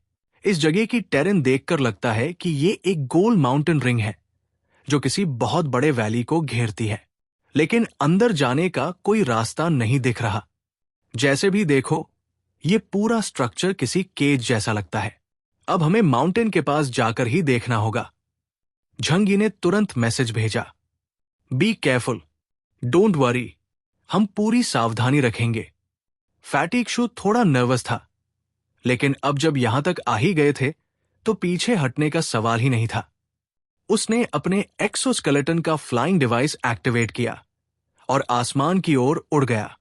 ये माउंटेन्स हजारों मीटर ऊंचे थे और पूरी तरह पिच ब्लैक, एक भी क्रैक या टूट फूट का निशान नहीं था। उनका सरफेस इतना स्मूथ था मानो किसी ने उसे पॉलिश करके बनाया हो। जब वो काफी ऊंचाई पर पहुंचे तो अंकल यू की बात प्रूव हो गई। वो वाकई में एक परफेक्ट सर्कल में अरेंज्ड ब्लैक माउंटेन्स थे और सेंटर में एक गहरी डार्क कैनियन। माउंटेन की चोटियां भी काली और नीचे वैली भी अंधेरे से भरी, कुछ भी साफ नहीं दिख रहा था। ली यंगयांग ने अचानक कहा, देखो, इन माउंटेन्स की अरेंजमेंट बहुत रेगुलर लग रही है। अंकल यू, फैटी शू और XUNW ने नीचे झुककर ध्यान से देखा और तभी उन्हें एक बात समझ में आई। ये अरेंजमेंट बिल्कुल किसी ब्लूमिंग फ्लावर जैसी लग रही थी। हर ब्लैक पीक एकदम प्रिसाइसली फिट हो रही थी और सब मिलकर एक परफेक्ट गोल सर्कल बना रहे थे। ये जगह ह्यूमन मेड है। ये माउंटेन्स शायद वही चीज है जो एंशिएंट पावरफुल एलियंस ने मैमन को सील करने के लिए बनाई थी। XUNW ने कहा। ली यंगयांग ने फिर से कहा, थोड़ा ध्यान से देखो, क्या ये ह्यूज माउंटेन्स तुम्हें कुछ फेमिलियर नहीं लगते? सबने फिर से फोकस किया। कुछ तो देखा है ऐसा, लेकिन याद नहीं आ रहा कहा। फैटी शू ने धीरे से कहा, ब्रॉन्ज कॉलम। ली यंगयांग ने सॉफ्टली रिमाइंड किया। ये सुनते ही फैटी शू और अंकल यू दोनों को जैसे फ्लैशबैक हो गया। जब उन्होंने उन ब्लैक माउंटेन्स को फिर से गौर से देखा तो हां, उनका शेप, उनका पैटर्न और वो मॉटल्ड लाइंस, सब कुछ डीमॉन्स आई में देखे गए ब्रॉन्ज पिलर्स जैसा लग रहा था। हालांकि अब वो पूरी तरह ब्लैकन हो चुके थे, लेकिन उनकी ओरिजिन स्ट्रक्चर कहीं न कहीं ब्रॉन्ज पिलर से ही रिलेटेड थी। बस यही है। ली यंगयांग ने ये इंपॉर्टेंट जानकारी झंगी को भेजी और फिर अंकल यू और फैटी शू की तरफ देखा। अब क्या करें? नीचे उतरे। नीचे का अबिस पूरा पिच ब्लैक था। ऐसा लग रहा था जैसे कोई वॉइड हो। लेकिन हर किसी के दिल में एक अजीब सा डर बैठा हुआ था। अगर सच में कोई ऐसा डीमन नीचे सील्ड है जो पूरी दुनिया को तबाह कर सकता है, तो अगर हम अंदर गए, हो सकता है कभी वापस न लौटें। अब जब यहां तक आ ही गए हैं तो डरने से क्या फायदा? अंकल यू बिल्कुल शांत और डिटर्मिन लग रहा था। उसने ली यंगयांग की तरफ देखा और कहा, झंगी को एक बार फिर मैसेज भेज दो, फिर हम सीधा नीचे उतरेंगे। फिर एक पल रुककर बोला, और हां, अगर मैं वापस ना आ सका तो झंगी से कहना कि वो अमे के लिए कोई अच्छा इंसान ढूंढ ले। ली यंगयांग ने चुपचाप सिर हिलाया और अंकल यू की बात झंगी को वर्ड बाय वर्ड भेज दी। झंगी कुछ देर तक चुप रहा, फिर बस लिखा। ऐसी बातें बोलकर ज्यादा ड्रामेटिक्स की जरूरत नहीं होती, बस एक्शन और वादा निभाना ही काफी होता है। झंग यी के लिए अंकल यू का मैसेज सेक्रेट था और वो उसे जरूर पूरा करेगा। अंकल यू ने फिर एक पल की भी देरी नहीं की और सीधे उस डार्क वैली की ओर डिसेंड करने लगा। Chapter 2010 angel mural. फैटीक शू ने दांत भींचे और झटके से नीचे छलांग लगा दी। ली यंगयांग भी अंकल यू और फैटीक शू के ठीक पीछे बिना किसी हिचक के नीचे कूद गई। तीनों लोग आसमान की ऊंचाई से उस रहस्यमयी घाटी वैली की ओर गिरते चले गए, उस जमीन की खोज में जो अब तक किसी ने नहीं देखी थी। वो वैली पूरी तरह से पिच ब्लैक थी, जैसे वहां से रोशनी खुद गायब हो गई हो। आंखों से कुछ भी देख पाना नामुमकिन था। मैमन, ग्रीड का पाप, वो सब कुछ निगल सकता है, यहां तक कि लाइट को भी। कोई नहीं जानता कि सील अभी इंटैक्ट है या नहीं। अगर उसे बाहर की दुनिया का जरा भी एहसास हो गया तो ये तीनों एक पल में मारे जाएंगे। तीनों एक दूसरे का हाथ पकड़कर धीरे धीरे नीचे उतरते रहे। हालांकि आंखों से कुछ दिखाई नहीं दे रहा था, लेकिन उनके पास एक बैट सिस्टम था जो अल्ट्रासोनिक वेव से चारों ओर की स्थिति डिटेक्ट करता था। और फिर स्मार्ट एआई सिस्टम पूरी सराउंडिंग्स को डिजिटली रिकंस्ट्रक्ट करता। वो वैली इतनी विशाल थी कि उसका कोई अंत नजर नहीं आ रहा था। बहुत देर तक नीचे उतरने के बाद भी वहां किसी लिविंग एंटिटी की प्रेजेंस महसूस नहीं हुई। ऐसा लग रहा था जैसे ये कोई शुद्ध अबिस हो। ली यंगयांग ने धीमे स्वर में कहा, हमने मैमन का आकार देखा है। वो कितना बड़ा है हमें पता है, तो जाहिर है जहां वो सील्ड है वो जगह भी उतनी ही विशाल होगी, शायद एक ओशन या अबिस जितनी गहरी। मुझे तो लगता है ये वैली कम से कम दसियों हजार मीटर गहरी होगी। उसके चारों ओर जो ब्रॉन्ज पिलर्स है वो उस केज के बाउंड्रीज है। शायद वहां कोई एंशिएंट डिवाइन पावर सक्रिय हो, लेकिन फिलहाल तीनों में से कोई भी उसे महसूस नहीं कर पा रहा था। बाहर मत आना, बाहर मत आना। फैटीक शू कुछ बोल नहीं रहा था, वो बस मन ही मन प्रार्थना कर रहा था। उसके दिमाग में हर पॉसिबल भगवान और देवता का नाम घूम रहा था। सबको एक साथ याद करके वो कुछ भी डिवाइन इंटरवेंशन मांग रहा था। आखिरकार जब वो 5-6 किलोमीटर तक नीचे उतर चुके थे, तभी उन्हें पहली बार एक इमेंस और भयानक प्रेजेंस महसूस हुई। वो कोई ऐसा अस्तित्व था जो शायद ह्यूमैनॉइड था और इसी अबिस के नीचे सील था। चारों तरफ से निकली मोटी मोटी लोहे की जंजीरें उस बींग को बांध रही थी, लेकिन ज्यादातर चेन्स अब टूट चुकी थी और कुछ तो समय के साथ सड़ चुकी थी।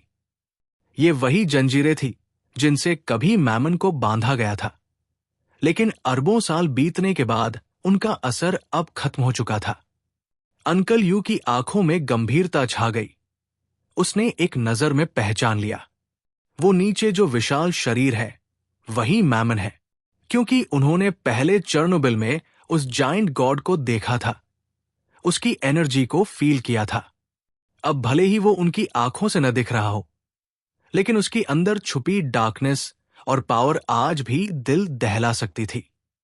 मैमन, पापों में सबसे लालची, इस घाटी में सील्ड था। कितना विशाल शरीर था उसका।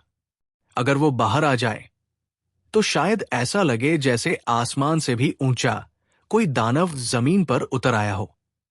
बैट सिस्टम की रिकंस्ट्रक्टेड इमेज से अंदाजा लगाया गया, उसका आकार कम से कम 1000 मीटर लंबा था। इसलिए तो बाहर की ब्रॉन्ज पिलर्स भी इतनी बड़ी थी। सोचो कितनी रिसोर्सेज लगाई गई होंगी पिछली ह्यूमन सिविलाइजेशन ने ताकि ऐसे केज को बनाया जा सके। लेकिन अफसोस, वो सील अब टूटी हुई है। फिर भी मैमन ने अब तक खुद को अवेक नहीं किया। अगर वो थोड़ा भी चेतन होता तो ये तीनों शायद 1 सेकंड में ही मारे गए होते। उसके शरीर पर कुछ अजीब तरह के घाव है। फैटीक शू अब थोड़ा निडर हो गया था। शायद डर इतना बढ़ गया था कि अब वो नम हो चुका था। उसे लगा सबसे बुरा तो मौत ही है, और ऐसी डीमन लाइक पावर के सामने तो वैसे भी कोई मुकाबला नहीं कर सकता। वो एक तरफ उड़ गया और बाकी 2 लोग भी अलग अलग डायरेक्शंस में फैलकर एक ट्रायंगल फॉर्मेशन में आ गए। अब उनका मकसद एक ही था, मैमन की हर डिटेल कलेक्ट करना। उसका असली रूप आंखों से नहीं देखा जा सकता। जो भी इमेज सिस्टम रिकंस्ट्रक्ट कर रहा था वो सिर्फ एक एजुकेटेड गेस थी। जैसे फॉसिल्स से हम डायनासोर की शक्ल सोचते हैं, वैसा ही कुछ। लेकिन इतना होने के बावजूद जो कुछ उन्होंने देखा वो हिला देने वाला था। ली यंगयांग की आंखें हैरानी से फैल गई। यही एक तरीका था जिससे वो झंग यी को सही रिपोर्ट भेज सकती थी। हमने मैमन को खोज लिया है। उसके ऊपर की लगभग सारी सील्स अब हट चुकी है, लेकिन अभी तक वो जागा नहीं है। और उसने एक नजर फैटिग शू की तरफ डाली, फिर कहा, उसके शरीर पर बहुत भयानक घाव है, वो भी सब वाइटल पॉइंट्स पर। उसकी पीठ में तो एक ऐसा होल है जिसमें पूरा एक शेल्टर समा जाए। झंगी को अच्छी तरह पता था कि ये घाव कहां से आए हैं। ये ईहेन ट्राइब के 4 नाइट्स और ह्यू की विल के कंबाइंड अटैक से हुए थे। लिंग पहले ही कह चुकी थी कि अगर मैमन उस हालत में हो तो वो अकेली भी उसे सप्रेस कर सकती है, लेकिन उस वक्त वो सभी स्कैटर्ड स्पिरिट की अवस्था में थे और सिर्फ 4 लोगों की ताकत से ही उसे फोर्सफुली सप्रेस करके डीप स्लीप में डाला गया था। झंग यी ने गहरी सांस ली। बहुत बढ़िया, अब जब उसकी लोकेशन कंफर्म हो चुकी है तो तुम लोग जल्दी से बाहर आ जाओ। अंकल यू और बाकी लोगों का अब तक सेफ रहना यह साबित करता था कि मैमन अभी भी गहरी नींद में है। अब झंग यी को अपने अगले कदम की तैयारी करनी थी। ली यंगयांग ने झंग यी का मैसेज टीम को पहुंचाया और फैटिग शू ने रिलीव्ड साई ली। चलो अब यहां से निकलते हैं, मुझे तो कुछ अजीब सी बदबू महसूस हो रही है। उसने अपने दोनों बाजू सीने पर लपेटे और धीरे से चारों ओर देखा, जैसे आसपास कुछ ठीक नहीं है। अचानक एक हल्की सी आवाज हुई, जैसे कुछ गिरा हो, और फैटिग शू डर के मारे एकदम पीछे हट गया। अंकल यू और ली यंगयांग तुरंत अलर्ट हो गए और उस दिशा में देखा। बैट सिस्टम ने रिपोर्ट दिया, एक छोटा सा स्टोन केज की दीवार से टूट कर गिरा है। ली यंगयांग ने जल्दी से कहा, डरने की जरूरत नहीं, शायद सील पुरानी हो गई है और अब कोलैप्स होने लगी है। चलो जल्दी से यहां से निकलते हैं। नहीं, मामला इतना सिंपल नहीं है, मुझे लगता है यहां कुछ और चल रहा है। अंकल यू ने स्काउट होने के नाते तुरंत संभावना पकड़ ली। उसने अपनी पीठ से एक हैवी मेटल मेक निकाली और उस सस्पिशियस एरिया की ओर उड़ गया। ली यंगयांग ने होंठ काटे और फैटिग शू के साथ मिलकर उसकी ओर बढ़ी। जब वे केज की ऊंची दीवार के पास पहुंचे तो उन्होंने जो देखा वो उन्हें हक्का बक्का कर गया। उस ऊंची दीवार पर एक विशाल एंजल की इमेज बनी हुई थी। वो एंजल कई दर्जन मीटर ऊंचा था। उसके शरीर पर 2 चेहरे थे, जैसे जुड़वा बच्चों को एक शरीर दे दिया गया हो। दोनों चेहरों में से एक शांत था और दूसरा भयानक रूप लिए हुए। उसके दोनों ओर एक एक पंख थे, और जब दीवार के किनारे तक उन्होंने निगाह दौड़ाई तो देखा कि ऐसे कई एंजल्स की म्यूरल्स वहां उकेरी गई थी। कुछ प्रार्थना कर रहे थे, कुछ युद्ध में लगे थे। उन म्यूरल्स में बने सीन्स थोड़े धुंधले थे, लेकिन कहीं कहीं विंग्ड आर्कएंजल और वन आइड डीमन की झलक भी नजर आ रही थी। ये फॉलन एंजल्स है, ली यंगयांग ने समझाया। मैसियानिक मिथोलॉजी के अनुसार जब साटन ने गॉड के खिलाफ बगावत की थी तो 3 में से एक एंजल फैक्शन भी उसके साथ हो गया, और यही लोग फॉलन एंजल्स बन गए। इनकी डिविनिटी पूरी तरह डीमन में बदल गई। ये म्यूरल उसी घटना को दिखा रहा है।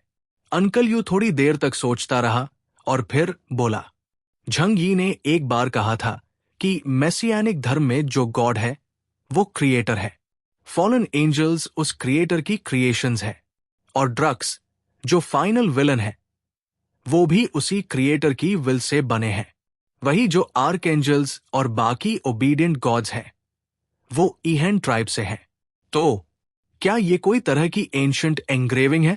Chapter 2011, the current situation of Wuluyan empire.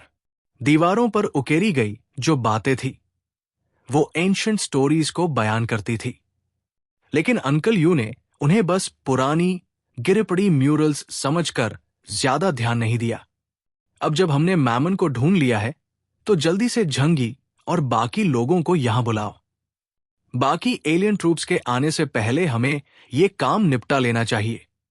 उनके पास स्पीयर ऑफ लॉन्गिनस नहीं था, इसलिए मैमन को छूने की हिम्मत भी नहीं थी। अंकल यू और बाकी 2 लोग अबिस में और ज्यादा देर रुकना नहीं चाहते थे। वहां की घुटन भरी अंधेरी हवा और डेवल की प्रेजेंस बहुत डरावनी थी। तीनों तुरंत ऊपर की ओर उड़ चले और साथ ही ली यंगयांग ने झंगी को ब्लूबर्ड के जरिए मैसेज भेजा। लेकिन जैसे ही वो लोग वहां से निकले, उन्हें इस बात का पता नहीं चला। जिस स्टैचू को उन्होंने सबसे पहले देखा था, उसकी आंखें धीरे धीरे घूमने लगी थी। दीवारों पर बने फॉलन एंजल्स के चेहरों पर भी जैसे क्रूरता और तड़प उभर आई थी, जैसे वो ब्रॉन्ज पिलर की सील तोड़कर बाहर आने की कोशिश कर रहे हों।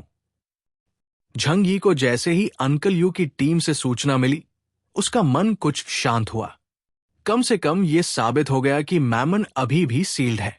अब उसके पास मौका था मैमन को दोबारा सील करने का, अपने मैजिक आई टैटू से छुटकारा पाने का और लिंक का ह्यूमैनॉइड बॉडी ढूंढने का। उधर यांग जिंगसिन ने 6 सिल्वर आर्मोर्ड जनरल से इंटेरोगेशन पूरा कर लिया था और वुलुयन एम्पायर की कई बातें पता लगाई थी। उसने झंग यी से कहा, भाई, समय बहुत कम है।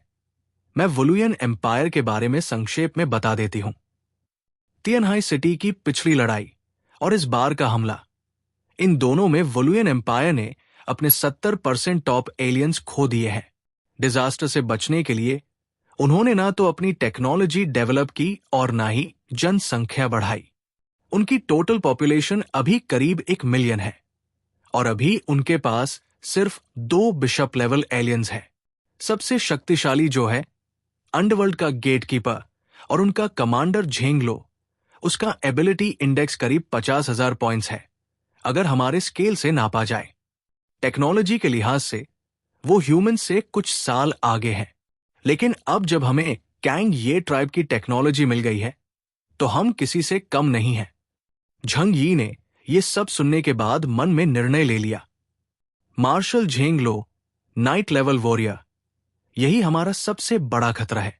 इस वक्त झंग यी का एबिलिटी इंडेक्स सिर्फ 35,000 है, लेकिन अगर वो येतुगल, पोकोंग और बाकी लोगों की एसेंस एब्जॉर्ब कर ले तो आने वाले 6 महीनों में वो अपना इंडेक्स 40,000 तक बढ़ा सकता है। डीमन गॉड आर्मोर की मदद से उसकी रियल कॉम्बैट पावर 5,000 तक पहुंच सकती है। इस हालत में वो वुलुयन एम्पायर को सीधा टक्कर दे सकता है, लेकिन जीतना अभी भी मुश्किल है। कोई बात नहीं, धीरे धीरे सही।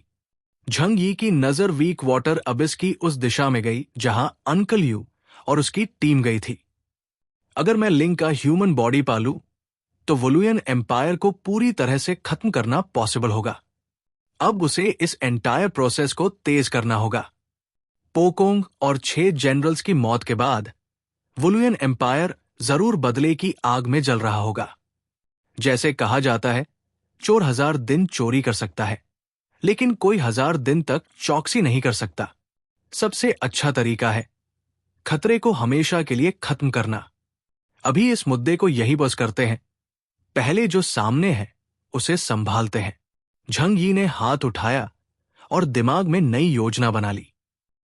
दूसरी ओर जब डेजर्ट रीजन से 3 कुटो एम्पायर के जायंट्स निकले तो उन्होंने वीक वाटर अबिस की ओर तेजी से सफर शुरू किया। सफर लंबा था और सलादीन की हालत ठीक नहीं थी।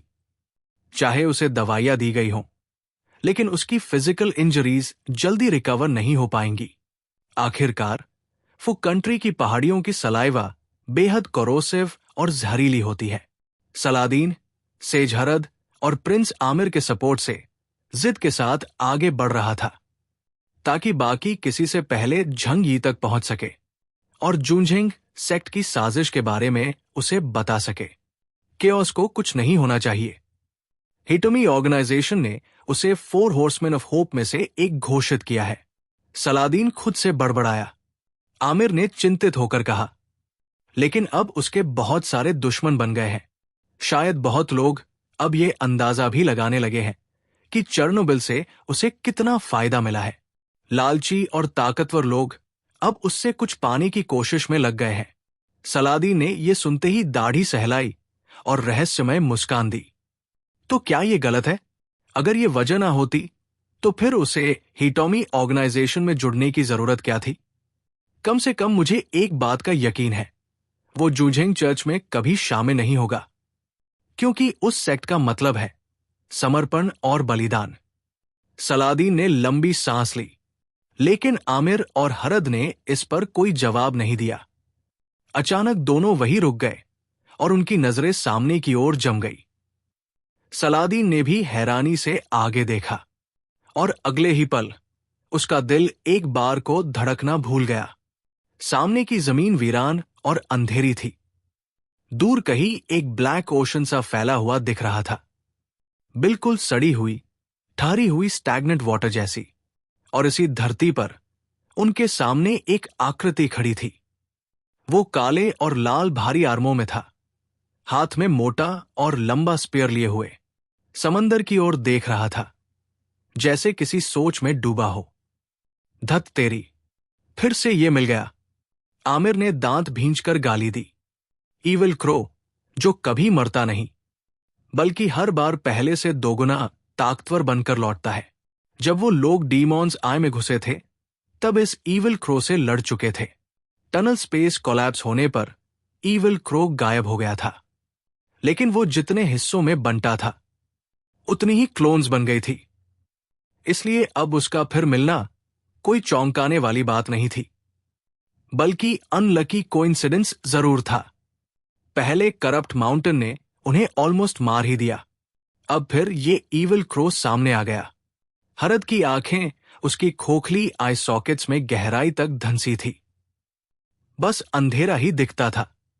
उसने काबा का ब्लैक स्टोन जबरदस्ती एक्टिवेट किया था, जिससे उसका ब्लड लॉस बहुत ज्यादा हो गया।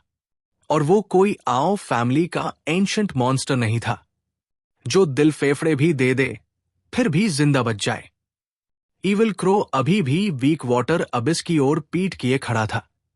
उसकी आंखों में कोई लाइट नहीं थी। वो मैमन की विल का रूप है, बस लड़ना जानता है, पूरी तरह से मिलिट्री इंटेंट का मैनिफेस्टेशन है। लेकिन जैसे ही उसे पीछे 3 लोगों की आहट महसूस हुई, वो धीरे धीरे घूम गया। अब उसकी आंखों में कोई उलझन नहीं थी, बस एक तीव्र फाइटिंग स्पिरिट थी। काव, उसने अपनी चोंच खोली और एक तेज क्रो क्राई निकाली। फिर हाथ में पकड़ा हुआ डीमन स्वॉलोइंग स्पेयर जोर से घुमाया। उसके प्योर फिजिकल स्ट्रेंथ की ताकत से एक जबरदस्त लॉन्ग वाइंड उठी। श्वा, वो तेज हवा किसी तलवार की तरह जमीन को काटती चली गई। एक ही झटके में जमीन में एक बड़ी क्रैक बन गई और उसमें से धूल, पत्थर और चट्टानें हवा में उछलने लगी। चैप्टर 2012 चंगल्युअन। तेज और भयंकर हवा सीधा सलादीन और बाकी दोनों की तरफ बढ़ रही थी। जैसे जैसे वो पास आती गई, उसका तूफान और ज्यादा वायलेंट होता गया, जब तक कि वो एक आसमान तक उठता हुआ टॉर्नेडो नहीं बन गया। सलादीन की आंखों में गहरापन आ गया। टीचर हरल्ड, इस बार फिर से आपको परेशानी देनी पड़ेगी। हरल्ड बस ओह कह पाया। अब वो और कह भी क्या सकता था? उसकी हालत ऐसी थी कि कुछ भी बोलने को नहीं बचा था। अगर उसने फिर से काबा ब्लैकस्टोन का यूज किया तो शायद उसकी जान ही चली जाए। लेकिन वो सलादीन के कहने से मना भी नहीं कर सकता था।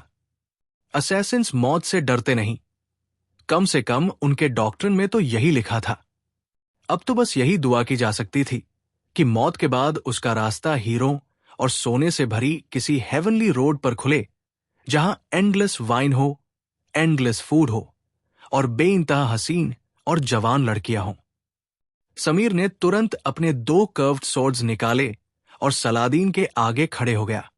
उसने सीधे क्रो ऑफ डूम की तरफ आती गन वाइन को फेस करते हुए तलवार से उसे काटने की कोशिश की। एंटी एंट्रोपी फील्ड, ये एंट्रोपी रिडक्शन तकनीक दुश्मन के हमले को कम कर सकती है।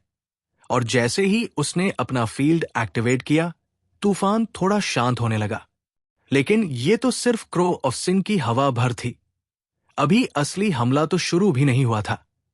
अब ईविल क्रो खुद अपने भाले के साथ सामने आ चुका था।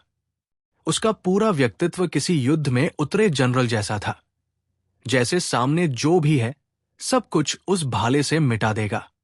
सिर्फ उसकी सांसों की गर्मी से ही आमिर का चेहरा सफेद पड़ गया।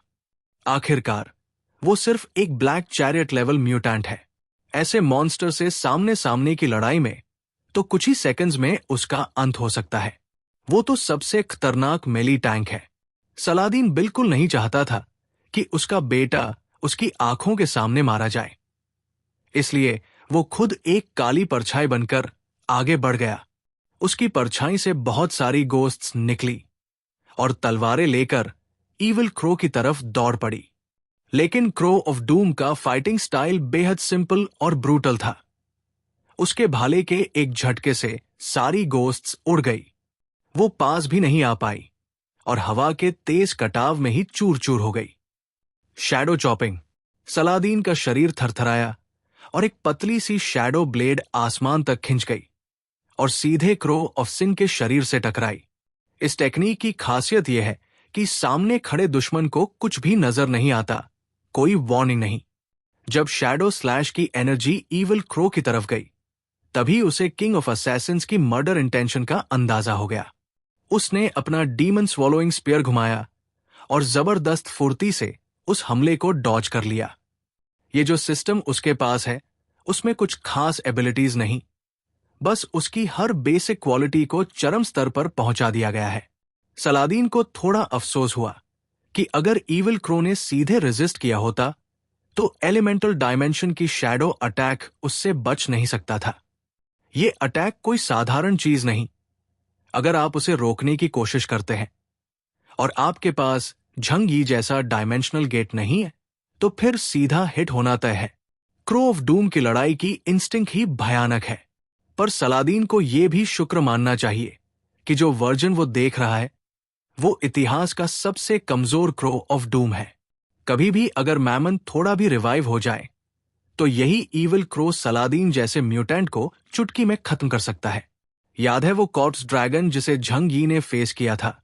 उस पर हजारों कॉर्प्सेस सवार थे और उनमें से शायद ही कोई सलादीन से कमजोर रहा हो। एल्व्स, टायरेंट्स और फोनिक्सेस जैसे लोग अपने समय के सबसे टॉप मास्टर्स माने जाते थे। गोस्ट टेरिटरीज के बीच भी ताकत का फर्क होता है और कॉर्प्स ड्रैगन उन सब में टॉप पर होता है। लेकिन इस वक्त सिर्फ एक क्रो ऑफ सिन की मौजूदगी ही सलादीन के लिए संभालना मुश्किल हो रहा था। हमें इसे मारना नहीं है, बस इतना वक्त निकालना है कि हरल्ड इसे सील कर सके। लेकिन यह काम बहुत ही मुश्किल है। सलादीन के दिल में यह सोचते हुए दर्द सा हुआ और वो क्रो ऑफ डूम पर सीधे हमला करने से भी डरने लगा, क्योंकि जितना ज्यादा वो इसे मारेगा ये उतना ही ज्यादा स्ट्रांग होता जाएगा। आमिर भी साइड में खड़ा था। उसने एंट्रोपी इंक्रीज का इफेक्ट सलादीन पर डाला जिससे उसके अटैक की डैमेज बढ़ जाए। लेकिन अभी असली प्रॉब्लम यह थी कि इसे कैसे सील करें, वरना एक और या दो और क्रोस ऑफ सिन आ गए तो एक दूसरे को मारने का कोई फायदा नहीं। सलादीन को कोई रास्ता नहीं दिख रहा था। हरल्ड कांप रहा था, जैसे मानो वो अब यही मरने को तैयार हो। उसने फिर से वो होली स्टोन, काबा ब्लैक स्टोन निकाला और अपनी जान की कुर्बानी देने का मन बना लिया। लेकिन तभी आसमान का रंग अचानक गहरा हो गया। सलादीन और बाकी दोनों ने ऊपर देखा और दूर एक बड़ी काली बादलनुमा चीज उड़ती दिखाई दी। उसमें अजीब सी भूत जैसी आकृतियां थी जो आसमान में लहरों की तरह हिल रही थी, जैसे समुंदर के अंदर सीवीड बहता हो। और उस काले बादल के ऊपर एक इंसान खड़ा था, एक लंबी काली बालों वाला आदमी जिसके बाल उसके चेहरे पर झूल रहे थे। उसकी शक्ल साफ नहीं दिख रही थी, पर उसका कद लंबा था, त्वचा बर्फ जैसी सफेद और उसके चेहरे में एक अजीब सी बीमार लेकिन आकर्षक खूबसूरती थी। वो धीरे धीरे उसी दिशा में उड़ रहा था। उसके साथ एक बहुत बड़ा ब्रॉन्ज बॉक्स भी उस काले बादल पर रखा था। आमिर ने भौहें सिकोड़ते हुए कहा, ये कौन है? मैंने इसे पहले कभी नहीं देखा। लेकिन सलादी ने जैसे ही उसे देखा, एकदम पहचान लिया। चंग ल्यूअन। लाइट गेट के पीछे उसने इस युवक को देखा था, एक रहस्यमयी कबीले का ताकतवर एलियन। हालांकि उसने चंग ल्यूअन को कई बार लड़ते नहीं देखा, लेकिन आखिरी लड़ाई में झंग यी ने उसे डेथ ऑफ लव से हराया था। सलादीन के दिल में उम्मीद की एक किरण जगी। उसने अपनी परछाई से क्रो ऑफ ईविल को रोकते हुए जोर से पुकारा, अगर तुम मैमन को सील करने आए हो तो इस जानवर को रोकने में मेरी मदद करो। यही इस जगह का गार्डियन है। चंग ल्यूअन ने उसकी बातों पर कोई ध्यान नहीं दिया, जैसे कि उसे सलादीन और बाकी दोनों की मौजूदगी से कोई फर्क ही न पड़ता हो। लेकिन आसमान से उसने क्रो ऑफ सिन की तरफ देखा। उसके एंगल से नीचे का काला बादल दरअसल कोई बादल नहीं था, बल्कि उसके लंबे बालों का एक विशाल गुच्छा था। चंग ल्यूअन ने शांति से क्रो ऑफ ईविल को देखा और उसी पल उसके बाल वापस सिमट गए। उसने बगल से आधे इंसान के बराबर ऊंचाई वाला ब्रॉन्ज बॉक्स उठाया और एक छलांग में नीचे कूद गया। क्रो ऑफ ईविल ने भी उसकी ओर बढ़ते खतरे को महसूस किया और गुस्से से आसमान की तरफ दहाड़ मारी। उसकी आंखों में जलती हुई लपटें थी, जैसे वो अपने असली दुश्मन को देख रहा हो। चंग ल्यूअन ने कुछ नहीं कहा, बस उसने अपने हाथ में पकड़े बॉक्स को खोल दिया। उसी पल उस बॉक्स से सफेद रोशनी की किरणें निकलने लगी, जो आसमान से बरसती रोशनी की तरह क्रो ऑफ ईविल के शरीर को चीरने लगी। वो रोशनी भाले जैसी लग रही थी, लेकिन उनमें स्पीयर हेड और स्पीयर बॉडी का कोई क्लियर फर्क नहीं था। अगर कुछ कहा जाए तो वो ग्लोइंग स्टिक्स जैसी दिख रही थी, पूरी तरह स्मूथ, और उनमें कोई साफ लिथैलिटी नहीं दिख रही थी। लेकिन जैसे ही वो किरणें आसमान में फैल गई, उन्होंने एक अजीब पैटर्न में खुद को अरेंज कर लिया और धीरे धीरे क्रो ऑफ सिन के चारों ओर घूमने लगी। क्रो ऑफ सिन ने गुस्से में चिल्लाते हुए अपनी दिशा बदल ली। सलादीन को वहीं छोड़कर वो आसमान में छलांग लगाकर चंग ल्यूअन पर टूट पड़ा, हाथ में डीमन डिवाउरिंग स्पेयर लिए। चंग ल्यूअन के होंठ हिले और उसने एक एंशंट मंत्र का जाप शुरू कर दिया। Chapter 2013 cunning villain. चंग ल्यूअन ने मंत्र पढ़ना शुरू किया। चेहरा बेहद गंभीर और शांत था। आसमान और जमीन है अंधेरे पीले, ब्रह्मांड है विशाल और जंगली। ब्रह्मांड में है एक व्यवस्था, और दुष्ट आत्माओं को नहीं करना चाहिए उत्पात। आज राक्षस उग्र है, यिन और यांग को बिगाड़ रहे हैं। मैं यी दाओं की अद्भुत विधा का उपयोग करना चाहता हूं, तैची यिनयांग को आधार बनाकर और बगुया मैजिक अरे को जाल बनाकर। क्यान की शक्ति सिर को रोकती है, कून की कोमलता पैरों को बांधती है, जेन की शक्ति भ्रम को तोड़ती है और एक्सयूएन की पवित्रता जहर को साफ करती है। जैसे ही सील खुलता है, सारी बुराई नष्ट हो जाती है और इसे हमेशा के लिए अंडरवर्ल्ड में दबा दिया जाता है, फिर कभी न दिखाई देने के लिए। जैसे ही चंग ल्यूअन ने ये मंत्र पढ़ा, चमकती हुई लाल छड़ें ऊपर से नीचे गिरने लगी। ये छड़ें एक खास पदार्थ से बनी थी, जेड जैसी शुद्ध, एक पवित्र आभा से चमकती हुई। कोई धार नहीं थी, कोई कोना नहीं। ये कोई युद्ध का हथियार नहीं थी, बल्कि एक विशेष प्रकार की सील प्रॉप थी। दो लाल छड़ों के बीच एक स्पेशल फील्ड बना, जिसने क्रो ऑफ सिन को ऐसे जकड़ लिया जैसे कोई विशाल जाल हो। हेवन एंड अर्थ ड्रैगनेट ने उसे जोर से जमीन पर पटक दिया और बंजर धरती में दबा दिया। सलादीन ये सब देखता रह गया, थोड़ा हक्का बक्का हो गया। उसे उम्मीद नहीं थी कि चंग ल्यूअन इतनी जबरदस्त ताकत रखता होगा। पहले लाइट गेट के बाद सबकी ताकत सप्रेस थी, इसलिए उसकी असली ताकत समझ में नहीं आई थी। लेकिन अब जब चंग ल्यूअन ने वो डार्क कलर्ड छड़े लगाकर फॉर्मेशन बनाया, तो सलादीन को कुछ कुछ वो ब्रॉन्ज पिलर्स याद आने लगे जो उन्होंने डेविल्स आई में देखे थे। क्या ये कबीला भी कभी मैमन की सीलिंग में शामिल था? सलादीन के दिल में ये ख्याल आया। क्रो ऑफ ईविल पूरी तरह से सील हो चुका था। चंग ल्यूअन ने एक शब्द भी नहीं कहा, बस ब्रॉन्ज बॉक्स बंद किया, अपनी पीठ पर टांगा और वीक वाटर अबिस की तरफ बढ़ने लगा। सलादीन ने जैसे ही ये देखा, उसे लगा कि ये तो कोई बड़ी हस्ती है। वो फौरन उसके पीछे दौड़ा। भाई चंगलुया, कितने साल हो गए, इस बार तो आपने हमारी जान बचाई है, मैं दिल से आभारी हूं। चंग ल्यूअन ने एक नजर उसकी तरफ देखा, कुछ नहीं बोला और चुपचाप आगे बढ़ता गया। सलादीन ने फिर कहा, लगता है भाई चंगलुया, आप मैमन को सील करने आए हो। वैसे हम भी इसी मकसद से आए हैं। इस बार बहुत सारे देशों और फोर्सेस के पावरफुल एलियंस यहां इकट्ठा हुए हैं। अगर आप चाहें तो हम सब मिलकर काम करें। टीम वर्क से ताकत बढ़ती है और हम एक दूसरे की मदद भी कर सकते हैं। चंग ल्यूअन को लगा कि ये दाढ़ी वाला आदमी बहुत बोल रहा है। उसने ठंडी नजर से देखा और सख्ती से कहा, तुम लोग? उसकी आंखों में बेझिझक हिकारत थी। तुम्हें नहीं पता कि तुम किससे भिड़ने जा रहे हो। ये तो अच्छा है कि तुम यहां रहकर कोई और मुसीबत नहीं बना रहे हो। वो एक पल रुका, फिर ठंडे स्वर में बोला, यहां से चले जाओ, ये तुम्हारे बस की बात नहीं है। सलादीन ने सोचा, जाना तो चाहता हूं, लेकिन अब जाओ तो कहा। इतनी मेहनत और चोट खाने के बाद अगर मैं यही छोड़ दूं तो बहुत नुकसान होगा। रिस्क और अपॉर्चुनिटी साथ साथ चलते हैं। दुनिया के सबसे ताकतवर ह्यूमंस में से कई यहीं सील्ड है। अगर थोड़ी सी भी ताकत हासिल हो गई तो मेरी पावर खतरनाक स्तर तक पहुंच सकती है। सलादीन ने कुछ पल सोचा और कहा, हम ज्यादा कुछ नहीं तो मदद तो कर ही सकते हैं। यहां बहुत सारे गोस्ट लीडर्स हैं। हम कम से कम उनके छोटे मोटे सैनिकों को साफ कर सकते हैं। उसका इरादा था कि जब तक वो झंगी को ढूंढे और आगे की योजना बनाए, तब तक ये पावरफुल आदमी उसके साथ रहें।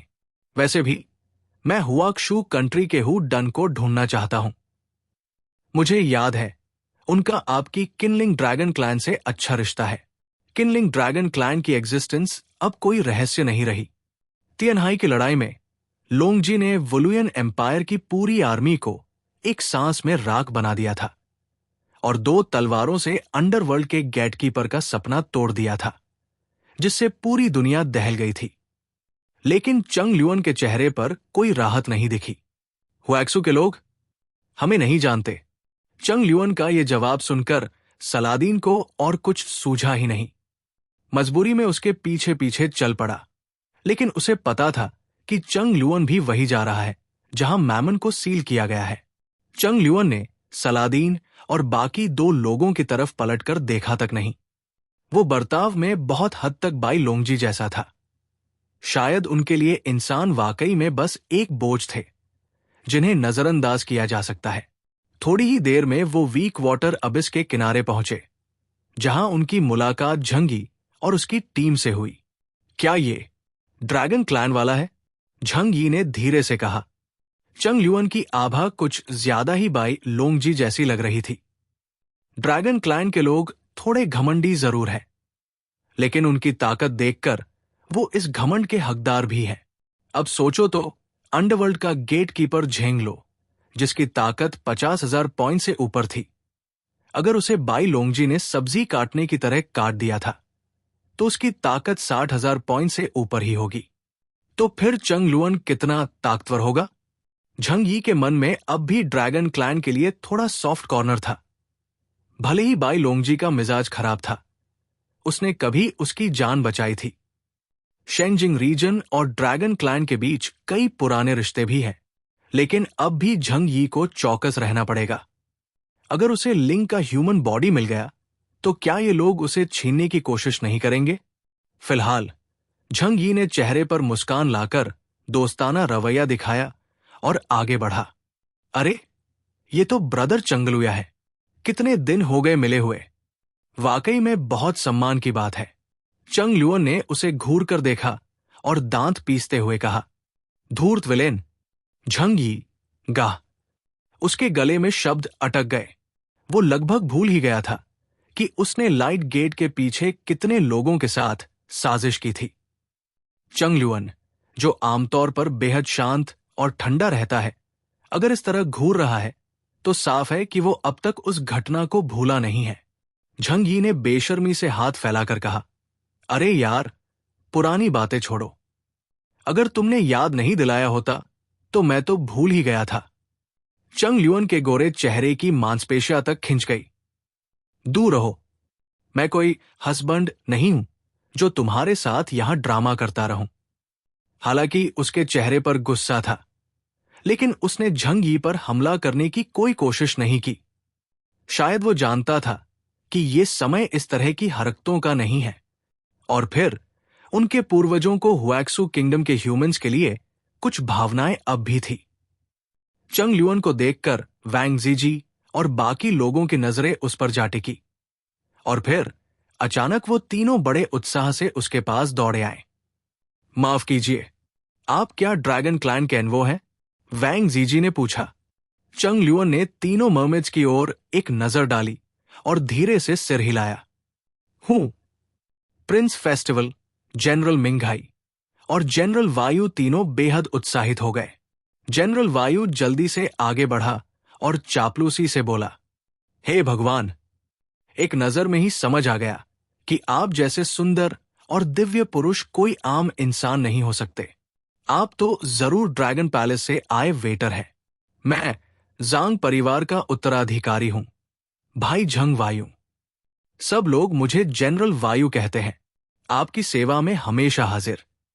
ओजी साई और जनरल मिंघाई भी आकर बोले, आप यहां जरूर कोई बड़ी जिम्मेदारी लेकर आए हैं, शायद सील लूजन करने के लिए। अगर कोई काम हो तो बस बताइए। चैप्टर 2014, हाइडिंग दी ट्रूथ। चंग ल्यूअन के आने से वैंग जीजी और बाकी दोनों काफी उत्साहित हो गए थे। वो सब इस सील्ड लैंड के गार्डियन थे, और असल में जिन ट्राइब्स ने ये सील बनाया था उनमें से एक थी किनलिंग ड्रैगन ट्राइब। चंग ल्यूअन ने शांत स्वर में कहा, क्लैन के एल्डर्स ने मुझे कहा था कि आकर एक बार देख लूं। झंग यी के मन में तुरंत हलचल हुई। लोंगजी खुद नहीं आया तो इसका मतलब है कि इस बार खतरा उतना बड़ा नहीं है, यानी कि मैमन अब तक रिवाइव नहीं हुआ है। उसके मन को थोड़ी राहत मिली। असल में मैंने अपने कुछ साथियों को पहले ही भेज दिया है वहां की स्थिति देखने के लिए, लेकिन अभी तक उनका कोई मैसेज नहीं आया। ऐसा करते हैं, मैं खुद जाकर देख आता हूं कि वहां क्या हाल है। तुम लोग बस यही रुको, मैं वापस आकर बताऊंगा। झंग यी खुद आगे बढ़ने के लिए तैयार था, पर तभी चंग ल्यूअन ने एक हंसी के साथ उसे घूरा, जैसे उसे मूर्ख समझ रहा हो। अगर तुम गए तो मर जाओगे। झंग यी समझ नहीं पाया कि चंग ल्यूअन उसे डराने की कोशिश कर रहा था या कोई असली खतरा था। क्यों? उसने पूछा, लेकिन चंग ल्यूअन चुप हो गया। उसने और कुछ नहीं कहा। वो बाकी सभी को नजरअंदाज करता हुआ सीधे वीक वाटर अबिस के किनारे पहुंच गया। फिर उसकी काली बालों की लटें अचानक तेजी से लंबी होने लगी और उन बालों से एक काली सुरंग बनी जो अबिस के ऊपर हवा में टिकी थी। चंग ल्यूअन उस रास्ते पर चलता हुआ दूसरी तरफ निकल गया। झंग यी भी उसका पीछा करना चाहता था, लेकिन जैसे ही चंग ल्यूअन दूसरी तरफ पहुंचा, रास्ता अपने आप खिंचकर वापस चला गया। कितना चालाक आदमी है। झंग यी ने अपनी नाक छूकर मन ही मन बड़बड़ाया। इसी वक्त सारा उसके पास आई और उसे ठीक ठाक देखकर राहत की सांस ली। केओस, अच्छा हुआ तुम सही सलामत हो। झंग यी ने सरद की तरफ देखा, लेकिन अपने पिछले प्लान को याद रखते हुए उससे थोड़ा दूरी बनाकर खड़ा रहा। बिल्कुल, मैं ठीक हूं, उसने ठंडी आवाज में कहा। उसकी आंखों में शक साफ झलक रहा था। सारा ने यह देख लिया और तुरंत सफाई दी। केओस, जिसने तुम पर हमला किया था वो मैं नहीं था। मैं जानता हूं वो कौन था। अच्छा, बताओ जरा। झंग यी की भौहें खुद ब खुद ऊपर उठ गई। तुम्हें अटैकर का नाम पता है? फिर तो वाकई कमाल हो तुम। सारा ने गहरी सांस ली और गंभीरता से कहा, जिसने तुम पर हमला किया वो जुंझिंग सेक्ट का ओचुबू था। झंग यी का चेहरा गंभीर हो गया। ये सब क्या है? साफ साफ समझाओ।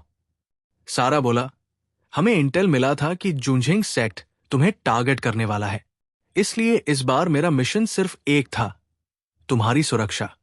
गनीमत है कि तुम उनके हाथों नहीं लगे। झंग यी थोड़ा कॉन्फ्यूज था, अगर उसे ये न पता होता कि हमला वोलुयन एम्पायर वालों ने किया था, तो शायद वो इस बात पर भरोसा कर लेता। क्या सारा ये सब सिर्फ कंफ्यूजन फैलाने के लिए कह रहा है, या फिर इसमें कोई और प्लॉट है? रुको, हमलावर वाकई वोलुयन एम्पायर से थे, पर क्या मुमकिन है कि जूझिंग सेक्ट और वोलुयन एम्पायर आपस में मिल चुके हों? और सबसे बड़ा सवाल, क्या सरगा पर भरोसा किया जा सकता है? सारा ने उसकी आंखों में शक देख लिया और अब उसने झूठ छोड़कर सीधा बोलने का फैसला किया। अब समय आ गया है कि मैं तुम्हें अपनी असली पहचान बताऊं। मैं हिटोमी ऑर्गेनाइजेशन का मेंबर हूं, एक लेवल 31 ग्रैंड इंक्विजिटर, और साथ ही मैं हूं 4 नाइट्स ऑफ डॉन में से एक, नाइट ऑफ राइटियसनेस। जैसा कि तुम्हें पता होगा, किंग आर्थर ऑफ ब्रिटानिया हमारे स्पिरिचुअल नाइट हैं। झंग यी की आंखें संकरी हो गई। उसे उम्मीद नहीं थी कि सारा भी प्यूपल ऑर्गेनाइजेशन से जुड़ा हुआ है। तुम असैसिन सेक्ट से थे ना? अब किसी और ऑर्गेनाइजेशन में कैसे चले गए? असैसिन्स तीनी रिलीजन की सबसे बड़ी शाखा माने जाते हैं। सराया की ताकत की वजह से ये लोग अब पूरे तीनी धर्म के रिप्रेजेंटेटिव बन चुके हैं, और इस सेक्ट के नियम बहुत सख्त होते हैं। किसी और पंथ में जाना पूरी तरह मना है। सारा ने जवाब दिया, ऑर्गेनाइजेशन कोई धर्म नहीं है, बस एक एसोसिएशन है। हम सब एक जैसे गोल के लिए साथ आए हैं, और केओस, तुम हमारे सबसे डिजायरेबल मेंबर्स में से हो। अगर तुम चाहो तो 4 हॉर्समैन ऑफ द डॉन में इल्यूजनरी नाइट की पोजीशन तुम्हारी हो सकती है। झंग यी ने उसे घूरा। उसके दिमाग में कई तरह की कॉन्ट्रडिक्टरी जानकारी घूम रही थी। बहुत झंझट है ये सब। मुझे तुम्हारा ये ड्रामा पसंद नहीं। मैं यहां बस मैमन को सील करने आया हूं। और फिर ये टोंग ऑर्गेनाइजेशन क्या साटन की फॉलो नहीं है? तुम लोग यहां आए हो ताकि मैमन को अनसील किया जा सके, है ना? झंग यी ने मन ही मन खुद को अलर्ट कर लिया था। हालांकि उसे सारा से डर नहीं था। सच कहें तो इतने करीब खड़े होकर भी अगर सारा उस पर हमला करने की कोशिश करता, तो झंग यी उसे उससे पहले ही खत्म कर सकता था। सारा ने बार बार सिर हिलाया। हम सिर्फ साटन के एग्जिस्टेंस को एक्नॉलेज करते हैं। ऑर्थोडॉक्स चर्च कहता है कि सबको हेवन जाना चाहिए, लेकिन असल में वो चाहता है कि हम सब मर जाएं। पर इसका मतलब ये नहीं कि हम साटन के सेवक हैं। लेकिन जूझिंग चर्च वाले सच में तुम्हारी जान के पीछे पड़े हैं। झंग यी ने मन में ठंडी हंसी हंसी। क्या मतलब? सारा ने झंग यी की आंखों में देखते हुए कहा, चर्नोबिल में तुम्हें कुछ मिला है, और उसी ने उनकी लालच जगा दी है। झंग यी अब ज्यादा देर तक प्रेटेंड करने के मूड में नहीं था, क्योंकि अब वो खुद काफी स्ट्रांग हो चुका था। सारा की बात पर उसने उल्टा सवाल दागा, तो जूझिंग चर्च मुझे टारगेट कर सकता है, पर तुम नहीं? या फिर तुम्हारा टोंग ऑर्गेनाइजेशन मेरे पीछे नहीं पड़ेगा? सारा ने सिर हिलाया। हमारा मकसद अलग है। हम चाहते हैं कि तुम हमारे साथी बनो, ताकि हम डूम्सडे डिजास्टर से लड़ सकें। जितने स्ट्रांग तुम होगे, हमारे लिए उतना अच्छा होगा। लेकिन चर्च वाले पागल हैं। वो पूरी इंसानियत को कुर्बान करके सबको वापस resting place of all souls भेजना चाहते हैं। झंग यी ने अपनी नजरें नीचे कर ली। सारा द्वारा बताए गए final destination of all souls का मतलब असल में ईथर है, यानी कि इंपीरियल चर्च का गोल है दुनिया के अंत का स्वागत करना और इंसानियत को ईथर में वापस भेजना। ये तो पूरी तरह से पागलपन है, लेकिन होली सी की टीचिंग्स के हिसाब से वो लोग सच में यही चाहते हैं। बाइबल में भी लिखा है कि जब दुनिया का अंत होगा, तो सिर्फ वही लोग स्वर्ग जा पाएंगे जो गॉड में विश्वास रखते हैं। बाकी सब परगेटरी में गिरेंगे और अनंत काल तक दर्द सहेंगे। कितना रिडिकुलस है ये सब। मैं ऐसे बकवास पर विश्वास नहीं करता। झंग यी को लगता है कि इस दुनिया में जिंदा रहकर अच्छी जिंदगी जीना ही बेहतर है। वो कोई यह जैसा एंशिएंट क्रीचर नहीं है जिसने अरबों साल जिया हो, ना ही उसे योंगे से नफरत है। तो फिर खुद को क्यों खोए? जब तक तुम कोई रियल प्रूफ नहीं दिखाओगे, मैं तुम्हारी बातों पर यकीन नहीं करने वाला, किसी की भी नहीं। इतना कहकर झंग यी ठंडी नजरों से चलता बना। उसे अब सारी सच्चाई समझ आ चुकी थी, लेकिन वो किसी को कुछ नहीं बताएगा। उसने अपने ही पास्ट को एक बेट की तरह इस्तेमाल किया ताकि एलियन फैक्शंस के बीच शक की बीज बो सके। बाद में वही बीज उगेगा, बढ़ेगा और उसके लिए बहुत बड़ा एडवांटेज बनेगा। Chapter 2015 in the name of God. जल्द ही कोई और भी वीक वाटर अबिस के पास आ पहुंचा। वो लोग जुनझेंग चर्च से थे।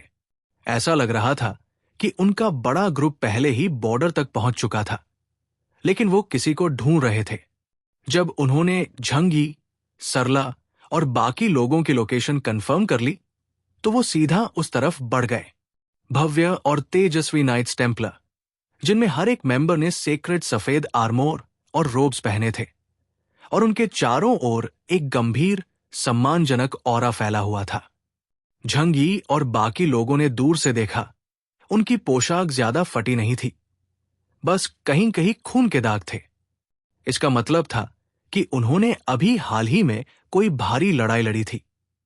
लेकिन साफ दिख रहा था कि उन्होंने अपने दुश्मनों को ज्यादा नुकसान उठाए बिना हरा दिया।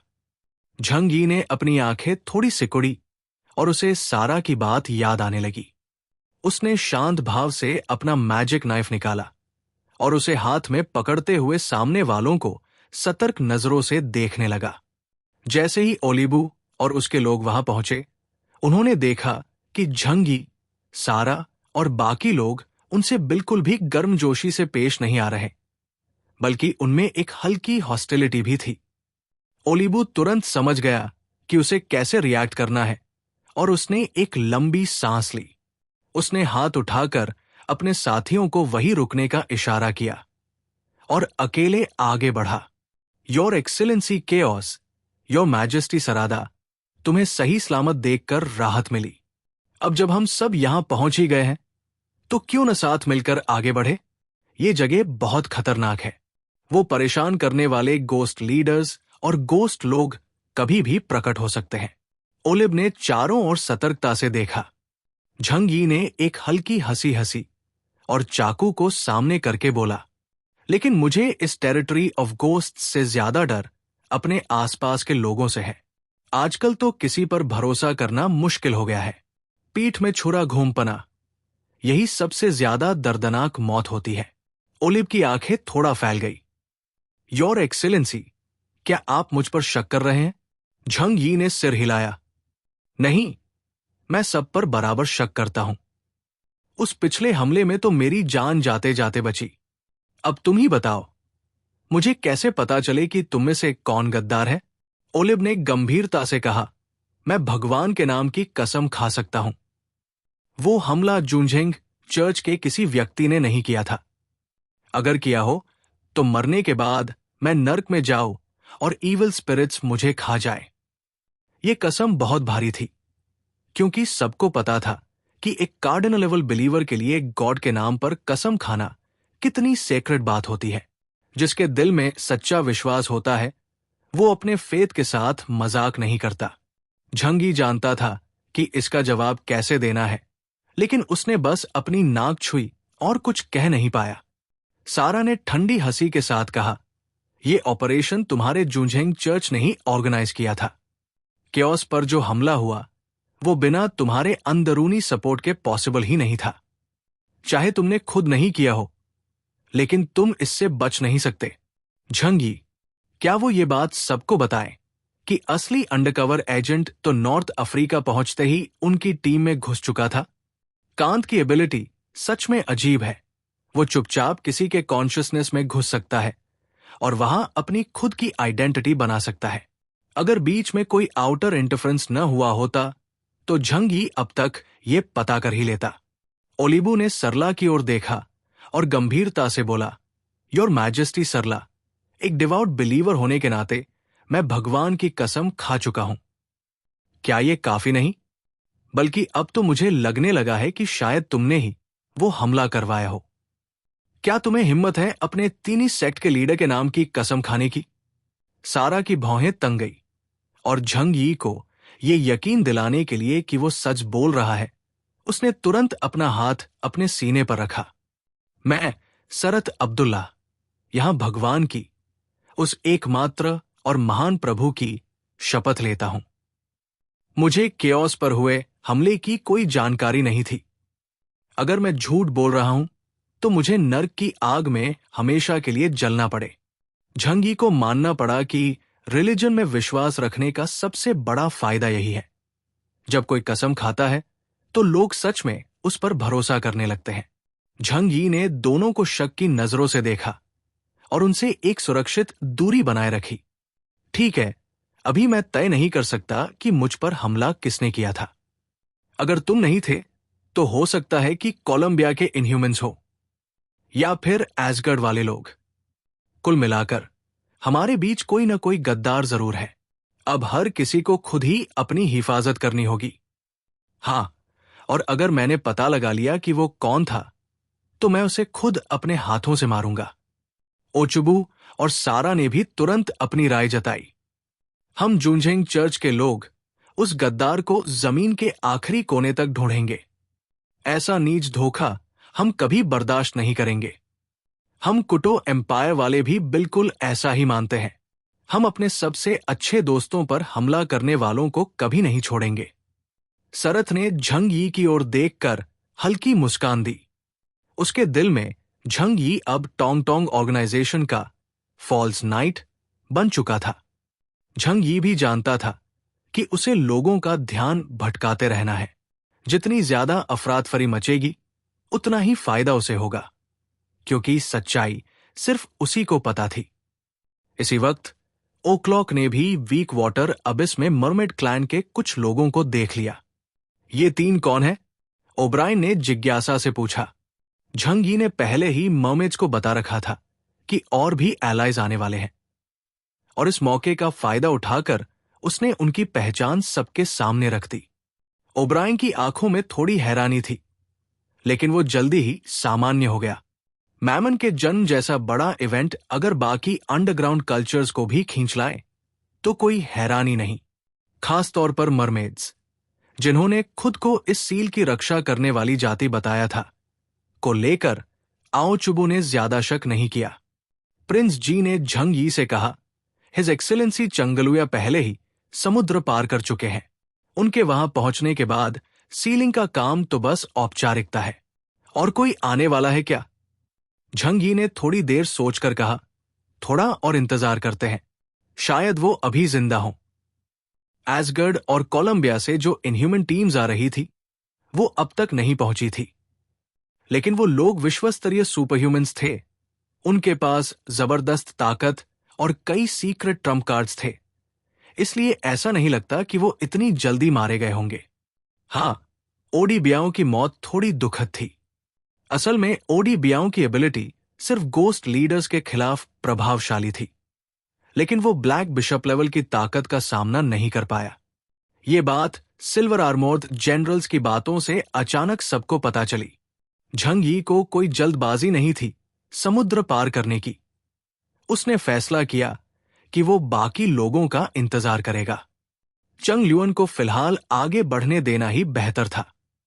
लिंग ने झंग यी को पहले ही चेतावनी दी थी कि मैमन की दूसरी सील इतनी आसान नहीं होगी, इसलिए देखना यह है कि चंग लुअन कितनी दूर तक जा पाता है। अब अगर झंग यी उनके साथ गया भी तो शायद कोई फायदा नहीं होगा। सबसे सही रास्ता यही है, वेट एंड वॉच। आखिरकार उसके पास अब भी वो की सील्ड ऑब्जेक्ट है, स्पीयर ऑफ लॉन्गिनेस, जिससे उसके पास इस पूरी ऑपरेशन में मेन इनिशिएटिव है।